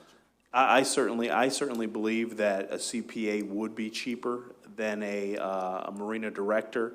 In addition to, one of the things that was articulated in the memorandum is that we can charge them against the different enterprise funds as they're working on different projects. Because what I would envision them doing is that their head is in the numbers every day to ensure we reconcile, that we're following the procurement policies, that we're doing competitive solicitations, that all the things that we need to do to manage those enterprise funds, they in essence become that individual to ensure that finance is getting real-time updates on what's going on and making sure that the books are closed, it's reconciled, and really digging into better ways of doing business. And I believe that you can get a CPA that is a junior level CPA that may not have, you know, more than 7 or 10 years experience, but has the competencies and the capabilities to be able to address some of the things that we need to address here in the organization. So basically, he would be doing everything that Chris is doing right now, correct? Well, Chris would be receiving, well, this But Chris wouldn't have to go down there and reconcile the books. The CPA would be doing all that kind of stuff. Yeah, but because we would anticipate that when we get these dailies every day, it's basically a profit and loss statement each day, that it would be balanced, and we don't have, right now, they're not balanced. Every day prior to Chris going down there, they weren't balanced. But I'm saying, that's what you're gonna have the CPA doing, Yes. not Chris doing? Yes. Okay, that's all I'm asking right there. But I just wanted to make it No, clear. that's okay, I understand, I'm just Okay. trying to figure out the dollars and cents on the cost, and if a CPA is cheaper than a marine manager or a director, whatever you wanna call him, then, and he's gonna be doing, balancing the books there as well as for the public works, overseeing that since it's an enterprise fund, and Archibald, and all the other enterprise funds, am I correct? That's what we're looking at him to do? Yes, that's what I would be looking at that individual to do, is to look at all the enterprise funds and to manage to look at the revenue collection, to make sure that it's coded correctly, those types of things, yeah. So basically. And that would be him or her. Yes, correct. Why me, Lord? So basically, he would be the person going down there every morning that Chris is doing right now, and would leave Chris free to do his job up here. Is that what we're also saying? That is correct. That is correct. And then would be plugging in with the finance director and monitoring any grants or anything like that, and speaking the same language that our finance staff, because you know, that's something that would be a huge benefit for the organization, because the chances of a marina director then reconciling and balancing the books, that's probably not going to occur. And the reality is the financial elements associated with that enterprise is in the most important aspect that we're looking to address. So I think we can get a department director that has good management skills, good people skills, that can manage an operation. And then you have a marina manager that I believe is committed to addressing all these items associated with that, and having the financial expert in there, I think, puts together a really good team to get us to the point where it's 2.6 to maybe 3 million to 3.2, et cetera. Would this person also be able to audit the other departments that we have not audited yet. Because that, to me, is one of my big pet peeves, that I want to see every department, period, audited. Well, We one need of to be the, able to do that on an ongoing basis. one of the things that they can certainly do that. Another thing of it is that how the Director Pierce provides you a quarterly financial report, I would have them provide you a quarterly enterprise fund financial report and how they are tracking that. But if we decided to say, yes, we want them to look at internal controls and processes and those types of things, so they can look at it from in a certain aspect. But if we wanted to have a true audit, it's something that they most likely can do, but it's something that I would say that they should probably be the project manager, and then they will work with another outside firm to come in there and audit, and they would work through it, and they would help in the presentation aspect of it. But they would have the skill set to be able to go in there and audit operations and practices and Because I've said to you policies. many times, I would like to see every department thoroughly audited. And then every 4 years, over a 4-year period, the entire city would be audited.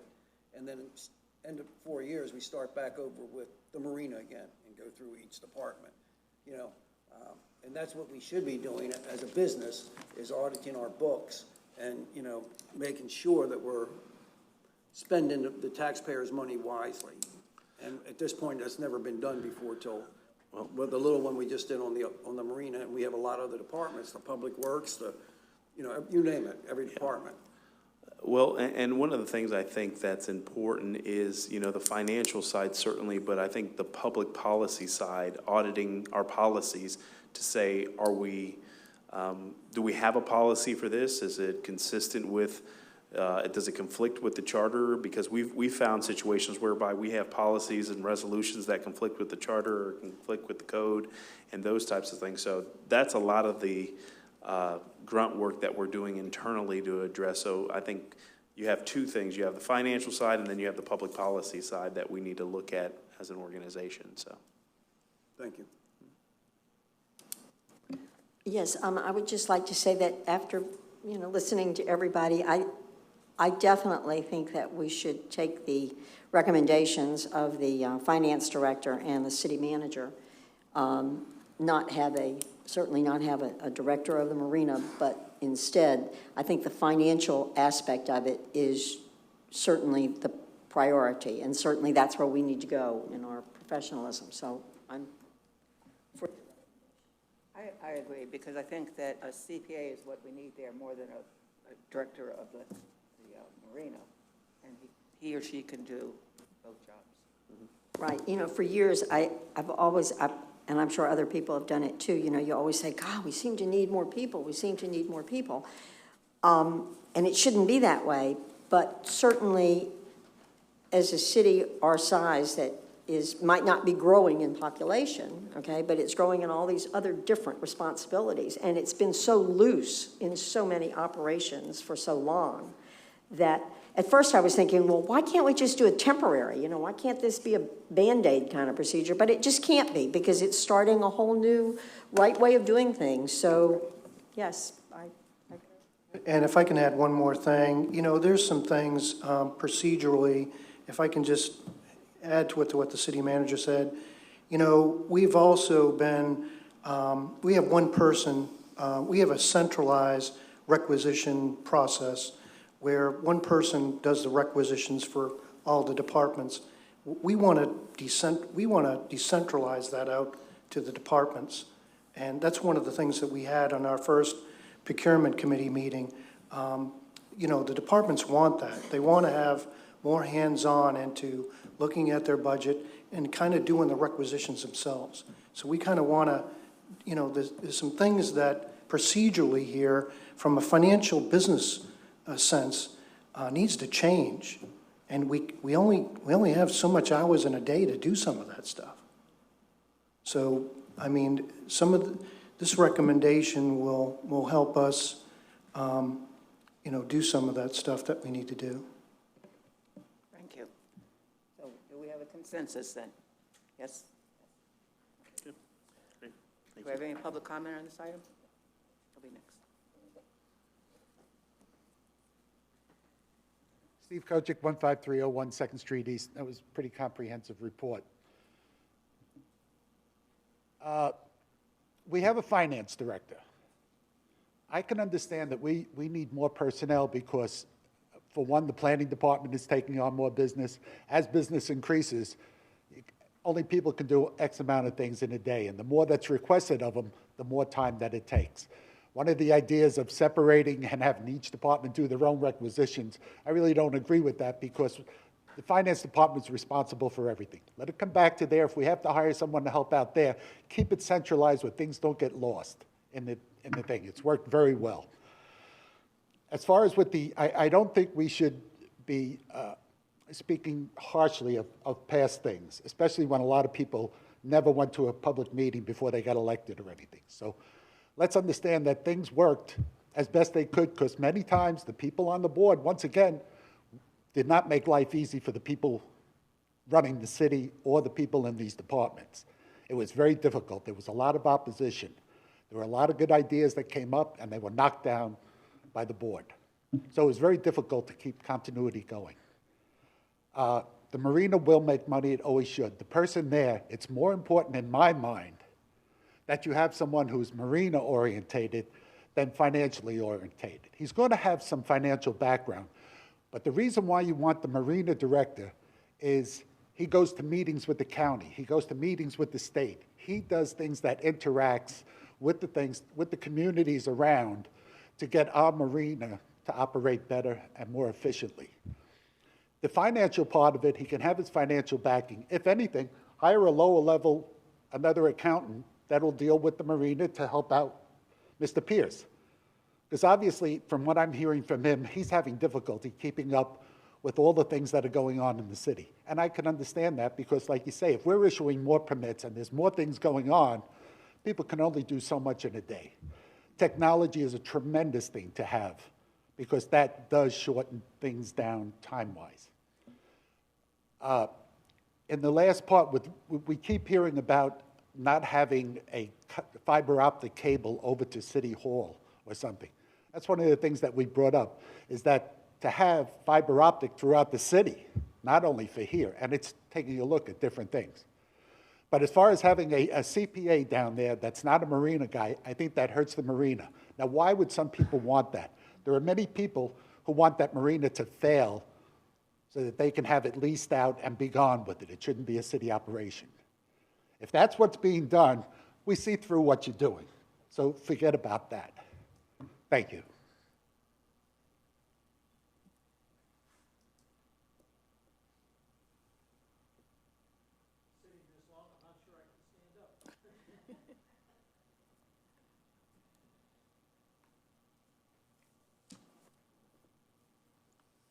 Good afternoon. Reese Noren, 363 Medallion Boulevard. This is an item of which I am very interested in because it's why I came to Madeira Beach. The first thing that I noticed, though, was with a sense of humor,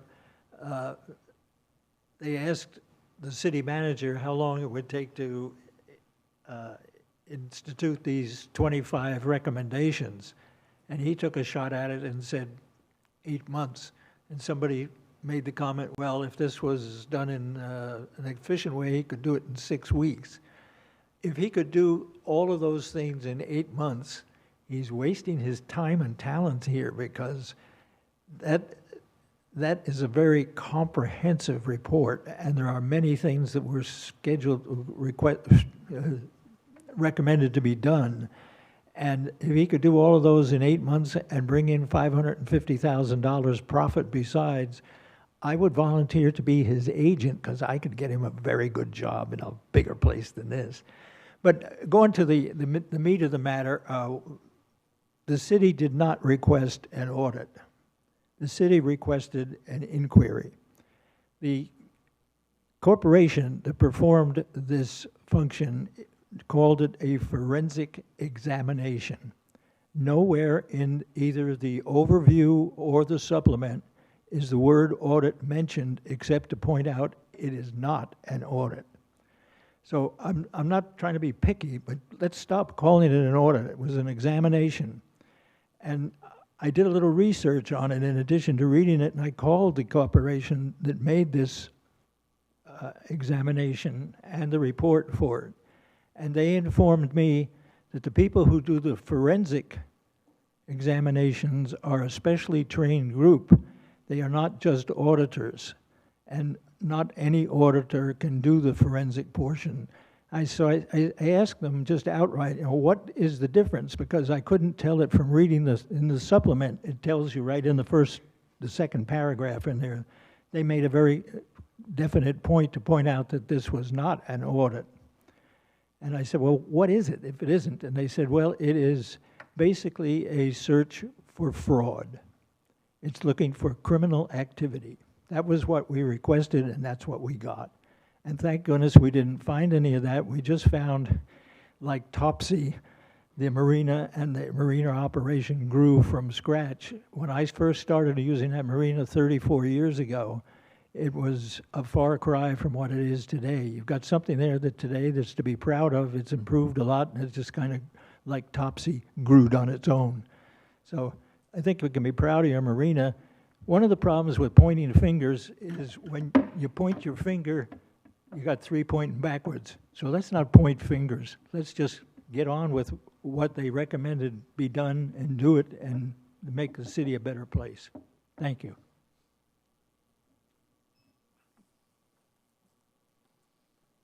Anybody else wish to speak? We're now closed. The next item is the impact fee updates. Director Portel. Madam Mayor and members of the Board of Commissioners, it has come up numerous times with regards to impact fee study and rate study, and we've had conversations about impact fees associated with development. So Director Portel has reached out to one of her peers, and through an interlocal agreement, we believe that we can get to the point where the board sees itself to be able to address that. Now, there is a requirement that per statute that you need to go through a process, an analysis before you can effectively levy impact fees on development and things of that nature. So Director Portel will speak a little bit more in detail concerning impact fees and the interlocal agreement, and then we have a representative here to share with you conceptually what the interlocal agreement calls for and how they can assist us from getting from where we are today to where the board has expressed their interest. Madam Mayor, Commissioners, good afternoon. By way of introduction to the idea here, you know that anytime we need additional services, such as for a study for impacts or any other kind of service, or when we've had the requirement to bring somebody in to help with just planning review when we only had one of me, or when you were without a planner, you have to go out for bid and have an ongoing services contract with someone. And these have to be competitive processes, and they're extensive, and so it takes you a little while to get everything in place that you need, and then you have a lot of transition time between those. What we're proposing here is that we enter into an interlocal agreement instead. The Florida Resilient Communities Initiative is a group that's based at University of Florida, and as another government, we do not have to go out to bid for their services. We can enter into an open and ongoing interlocal agreement so that whenever we do have a specific project that they have expertise in, they can step right in and start on it as soon as you authorize the work. That saves us a lot of time, obviously. It also gives us the opportunity to work with a group with very high qualifications. These are all people that I've worked for or with over the years, and I can speak to their credentials. They're people who have teaching and research positions at the University of Florida, and also a wide net of specialty professionals in the planning and development field throughout the state. So when we do have a specific kind of problem, they can put a team together with expertise in that, just address that one problem at a good cost, you know, a reasonable cost to us, and we not have to go through our long bid process and work with a different group every time. In this case, what we are bringing to you for consideration is that broad interlocal agreement, just to have in place for when we do need it, and in this case, to begin potentially with a specific project request for the impact fees and rate analysis that we always have to go through in order to establish impact fees. We've been talking about this for a long time, getting it off the ground. 163 requires us to have a study in place to validate or verify what our needs are and to set what are appropriate rates. And then there are, of course,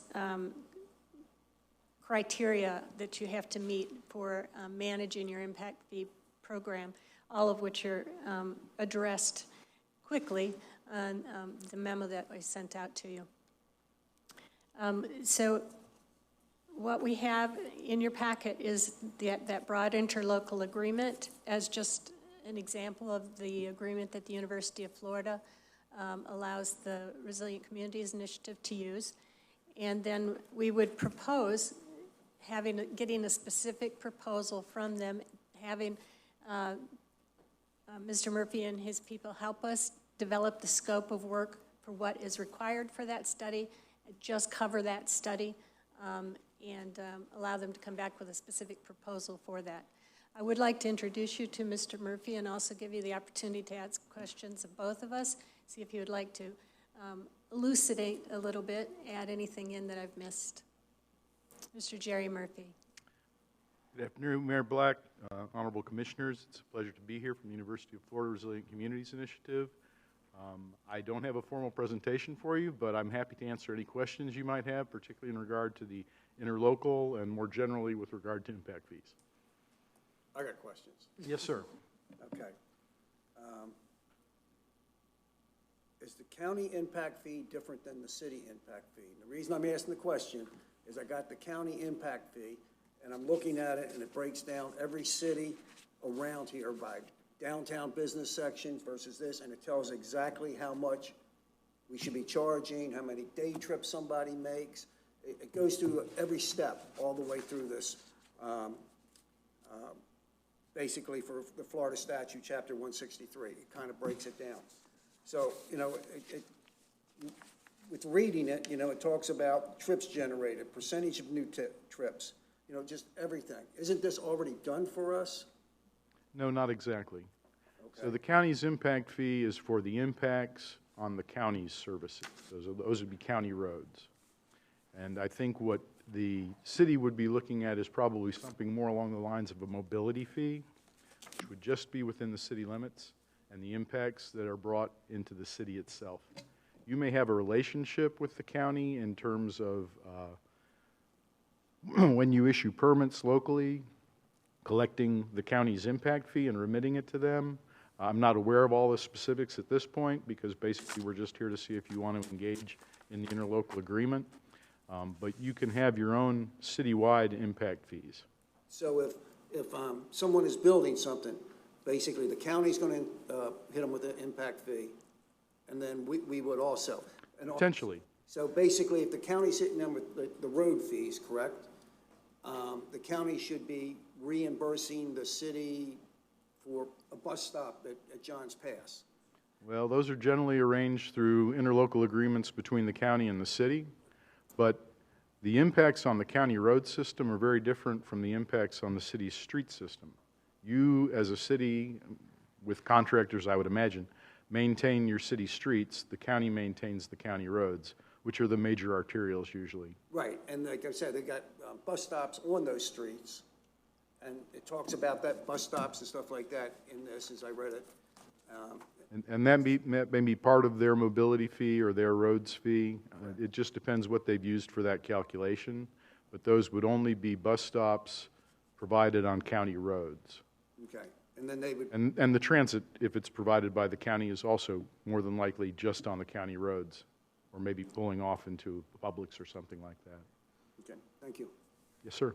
Also, if you could address, there are many other impact fees we could be charging other than just roadways. There, you know, any of the city facilities, recreation, just we already have a stormwater fee, but there are fire, there are all kinds of additional service impacts we could be charging for development.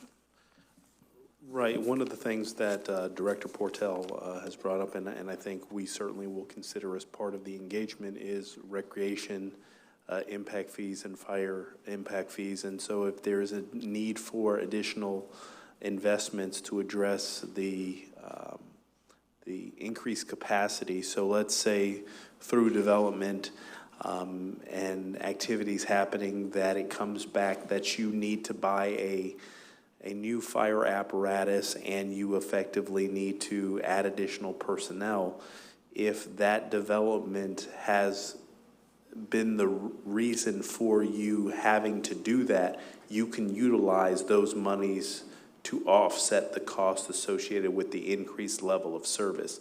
Same thing as if our community grows and you need to expand your recreation center, you have the opportunity through a recreation impact fee to effectively do that. So there is some opportunities outside of your traditional mobility fee to have money set aside for growth and development that is occurring in the community, and you want to capture that to be able to offset what that is instead of utilizing the general fund to pay for any additional growth and development.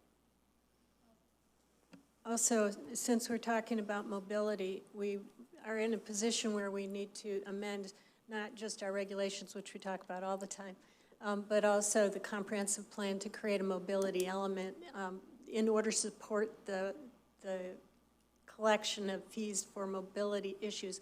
And mobility can include more than just roadway improvements. So, you know, we're talking about sidewalks and crossovers, things that are multimodal, trolley systems or whatever else we need in order to move people around efficiently, a complete system. So we could be helping fund that based on the impact that new development creates. I guess kind of my thought process on reading over the agenda and everything in there and looking at this stuff was what we talked about earlier,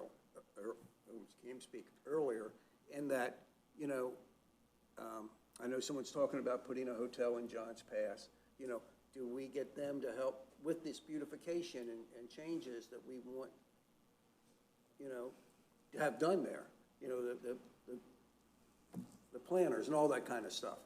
Do we put that in their contract as part of doing it, that they need to be helping the city with some of this cost and expenses? I guess is what I'm asking, trying to figure out in my head.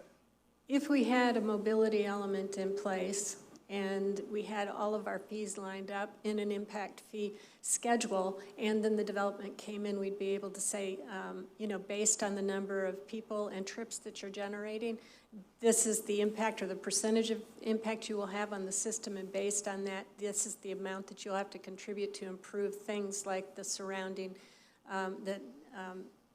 facilities, the sidewalks, and other kinds of improvements we might be making. Because their impact would be measured not just on their property, but to, you know, there would be a segment, kind of a projection on how far out, not only the automobile trips, but also the other types of trips were impacting the area. Now, in this case, we have that development proposal coming through right now. It is to our advantage that it's a PD, and you have the opportunity to look it over and make sure that if you believe there are impacts, even though we don't have a impact fee ordinance in place, we can talk to them about providing for those impacts in the absence of a set fee right now, based on if we can show that we really think it's going to have an impact on the immediate surroundings. We would just really need to tie it to the impact of the development on immediate surroundings and deal with that separately, because we will not have an impact fee ordinance in place before that shows up for you to review. In all likelihood, we haven't gotten to that point yet. So if we have an interlocal agreement with the FRCI, then they can help us to develop impact fees, is that correct? That's the point, yes. Okay. They could perform the study, help us set up the structure for that, and get everything in place. And they could get it going quickly, which would be really to our advantage. And they have a lot of experience doing it with throughout the state. So they're up to date with the law and the procedures and what's worked other places. I guess, you know, reading over this, off the subject a little bit, I was just really flabbergasted when I saw that a resort hotel, how many trips a day versus a regular hotel. Regular hotel, they say nine trips a day. A resort hotel, they're saying 18 trips a day in and out of there. You know, so I'm just going, whoa, this is a lot. Right, and it takes actually, based on what types of roads you have in your community and what transportation options you have, the impacts are going to be different. You know, if you're downtown Tampa, and you can get around by a number of different methods, then the impacts will be spread out in a different, kind of a wide mobility pattern. If you're out on the highway somewhere, everybody has to get in a car to go anywhere, then you're looking at a different number of automobile trips and not so many other means of travel trips. And, you know, the multimodal thing is not as critical to the analysis. So they'll be able to look at that and tell us what type of community we have, and then how you weigh out those impacts. It's the unique circumstances of every community that require the study to be done to gauge what those impacts are. And if you're not collecting fees for those impacts for the services that you provide, then those are generally coming out of general fund, which is ad valorem taxes. And so the broad breadth of the taxpayers are supporting all of those services, when certainly those impacts can be calculated to be more specific to certain businesses or other uses that are causing the need for the service. How long will this take to do? Well, we have to get started. I understand. And it's going to depend a lot on policy in terms of what it is you want to see being, you know, what services you want to see examined under the studies to recapture whatever impacts you can. There are probably 12 different types of impact fees throughout the nation. You have impact fees for emergency services, for fire services, for police services, for parks, for roads, for public buildings, for facilities. So there's a number of different things, and that's going to be up to the policymakers in terms of what it is they're looking to recapture. And we may end up starting with one particular thing that seems to be particularly, you know, apparent to everyone. That's a major concern, and as we go down that path, we may find other things. That will tailor as we get into the interlocal and have that discussion. Well, from my point of view, I'm surprised we haven't done this sooner, so I'm all in favor of it. Yeah. Madam Mayor and everyone, I've got to leave. I've got a 5 o'clock engagement that I made up quite a while ago, so I've got to leave. So I apologize, but yes, I'm all for this. You're excused. Well, I think we have a consensus then, and we can go forward. Thank you very much. Thank you very much.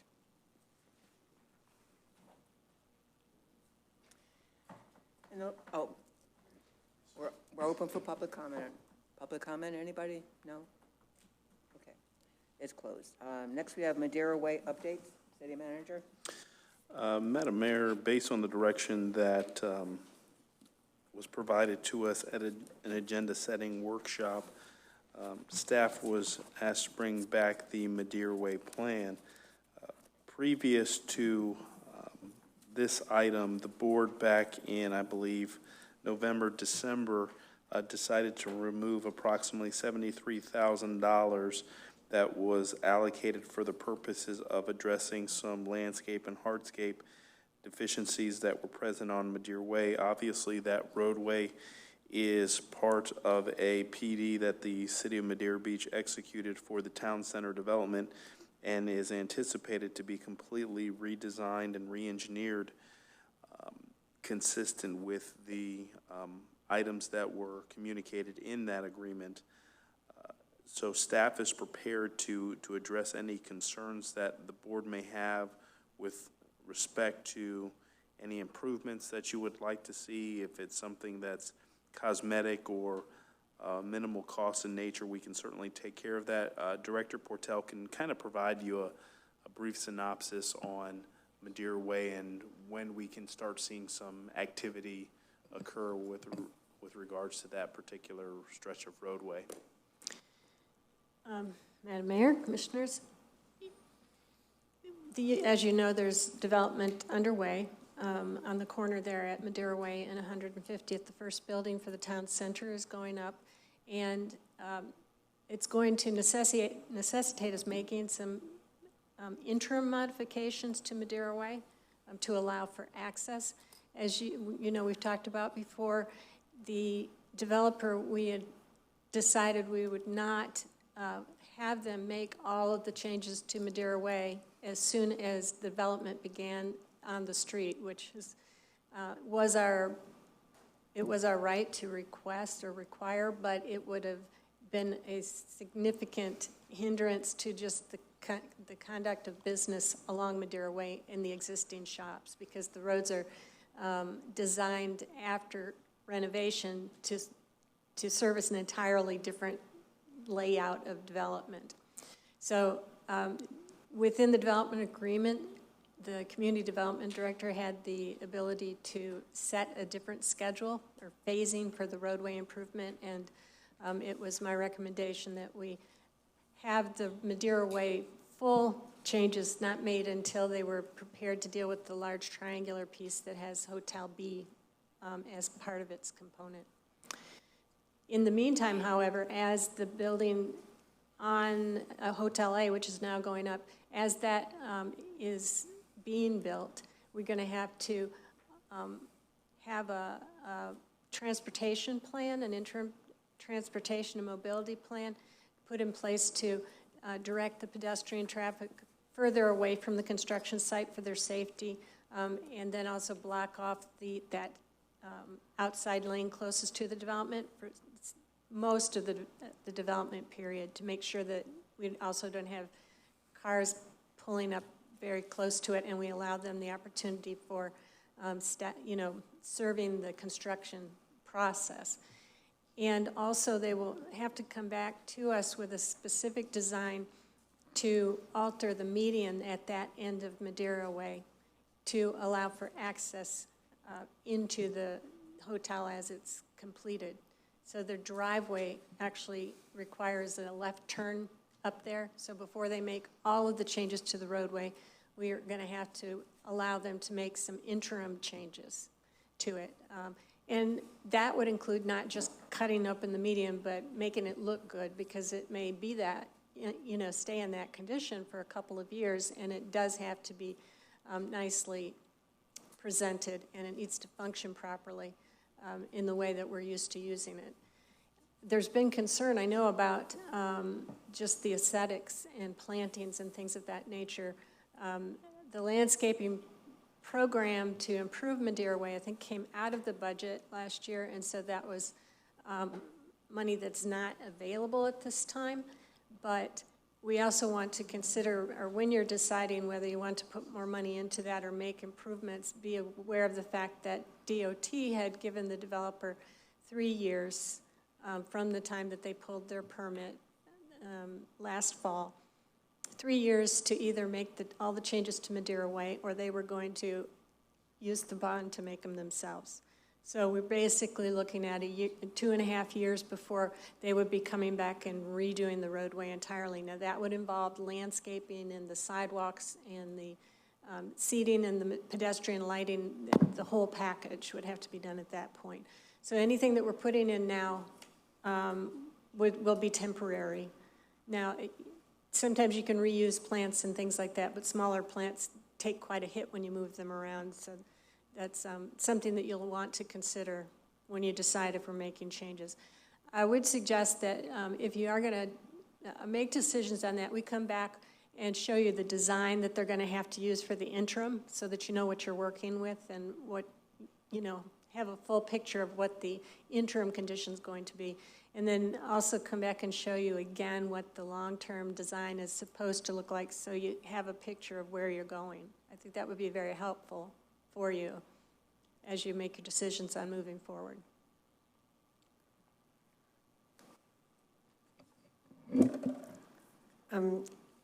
I thought about it too after the mayor had suggested it last time, that we at least look at that area. And I'm sure that the reason that we eliminated it to begin with was we knew that with the development and the construction, that anything that we did in that area was going to be a Band-Aid, you know, that it's going to be totally reworked. And as much as I certainly applaud you for, you know, wanting to improve, you know, and beautify, you know, that area of Madeira Way, I'm not for expending I mean, I do have a lot of respect for the businesses there, and I think that, you know, I wish everybody well, and I hope the markets are doing good and everything down there, but I just don't feel that at this time that we need to expend any efforts or the money to beautify what we are going to, maybe sooner than we even think, change it again, okay? And I think that the idea of even putting in different landscaping, I notice even walking in that area to the post office and stuff now,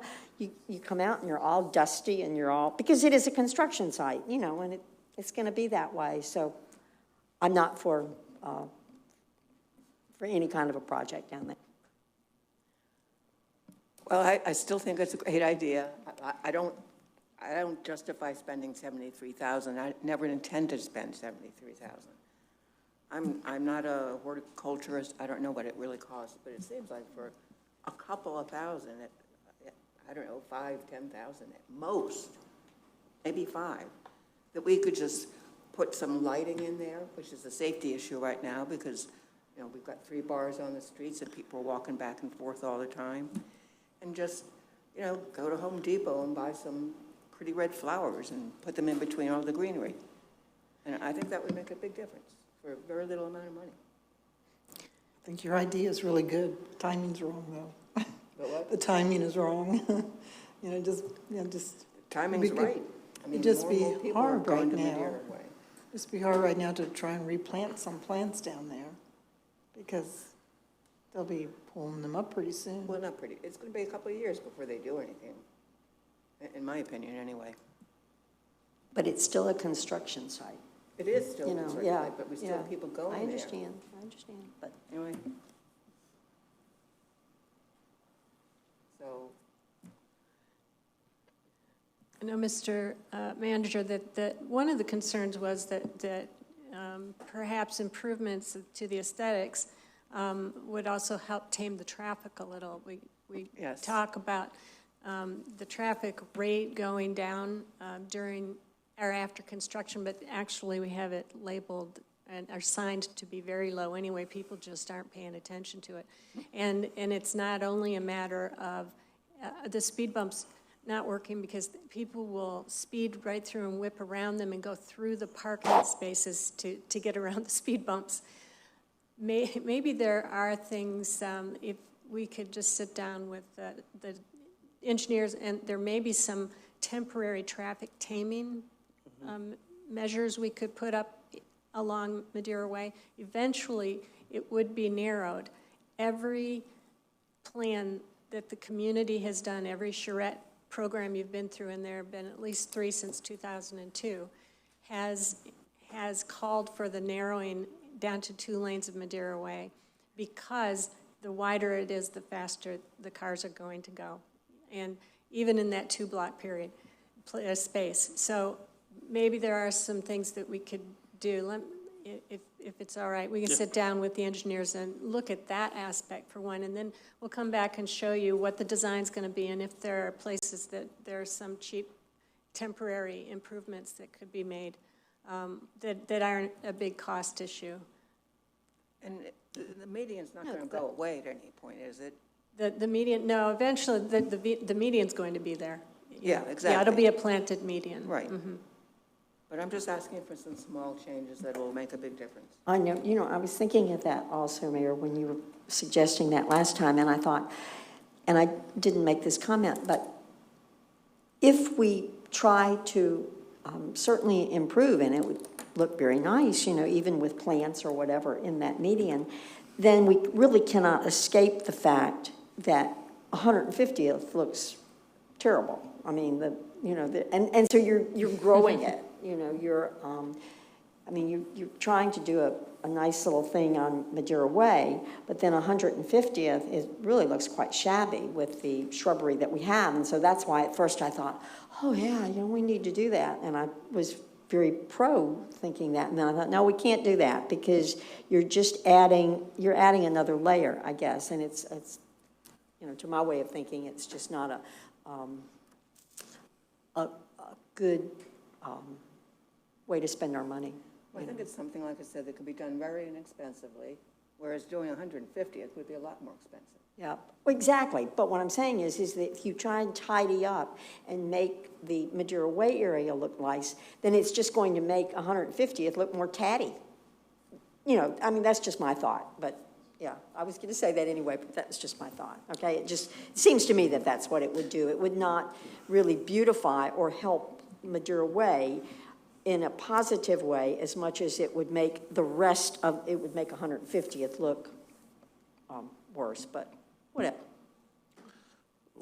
We can certainly, like Director Portell said, look at some options and see if there's some things that we can do, working with the existing developer and get us where we need to get. Well, I appreciate that, and thank you for any consideration. No problem.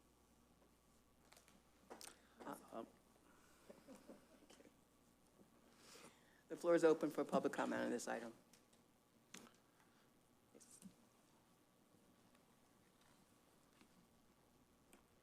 Larry Tyner, 4996 Miramar Drive, Madeira Way.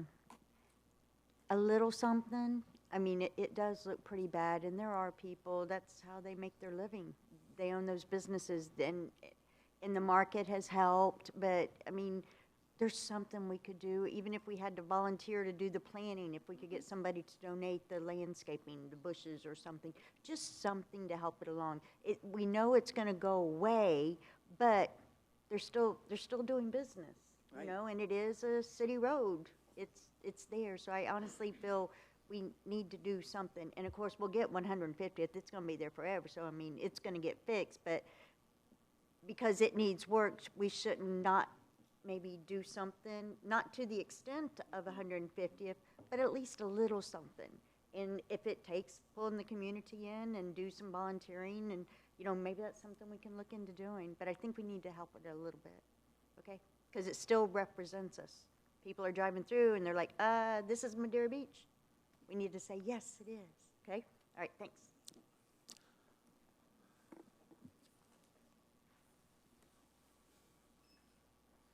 Steve Kochick, 15301 2nd Street East, Madeira Beach. I think one thing which would help is pardon our appearance sign and have the picture of what the end project is going to be. People are always, oh, okay, I can understand that little things. I agree with you, Madam Mayor. $5,000 and just to keep a little bit of an appearance up is not bad. 150th, it's, you know, it's a shame that we have our own commission calling our city shabby. You know, I think it looks pretty good 150th compared to other areas of Florida that I've been through and look shabby.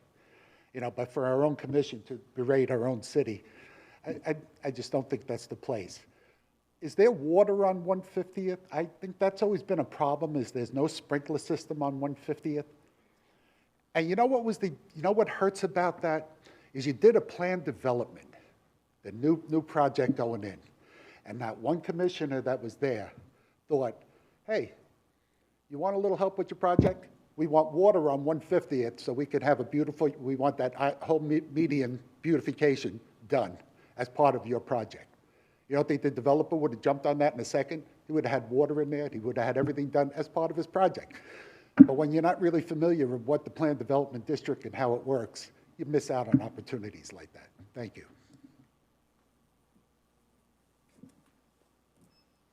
Public comment is obviously closed now. Any more discussion from the commission? Madam Mayor, if I may, I had an opportunity to have a discussion with the Recreation Director offline, and he reached out to Ms. Flynn, and she is amenable to the Seafood Festival absorbing the costs associated with law enforcement that they have traditionally absorbed. And she has already put in the mind of the vendors that there is no vendor parking. So if that is something that we wanted to move forward with, making the, putting together a contract effectively saying that there will be a fee for vendor parking if they park there, or requiring vendor parking to be at the school or at Winn-Dixie and at the school, it seems like we would have the control to be able to do that. So those two pinch points with regards to the contract seem to be resolved. And so if that is something that the board is amenable to, we certainly would like to be able to bring you something for consideration, taking out those and addressing those two issues. You're saying that, that the association will do that that they're responsible for that, and they will do that on their own? That they will be responsible for the sheriff's department cost, and that they have already began the communication that there is no parking. So effectively, we can say that the location for vendor parking is going to be at Winn-Dixie and at the school, and shuttle transportation will be provided, et cetera. So it seems like those two pinch point issues have been effectively resolved. So staff would like to move forward with drafting an agreement for consideration to bring back. I think we all agree on that. Okay, good. That concludes my comments. Thank you. The meeting is adjourned at 4:56.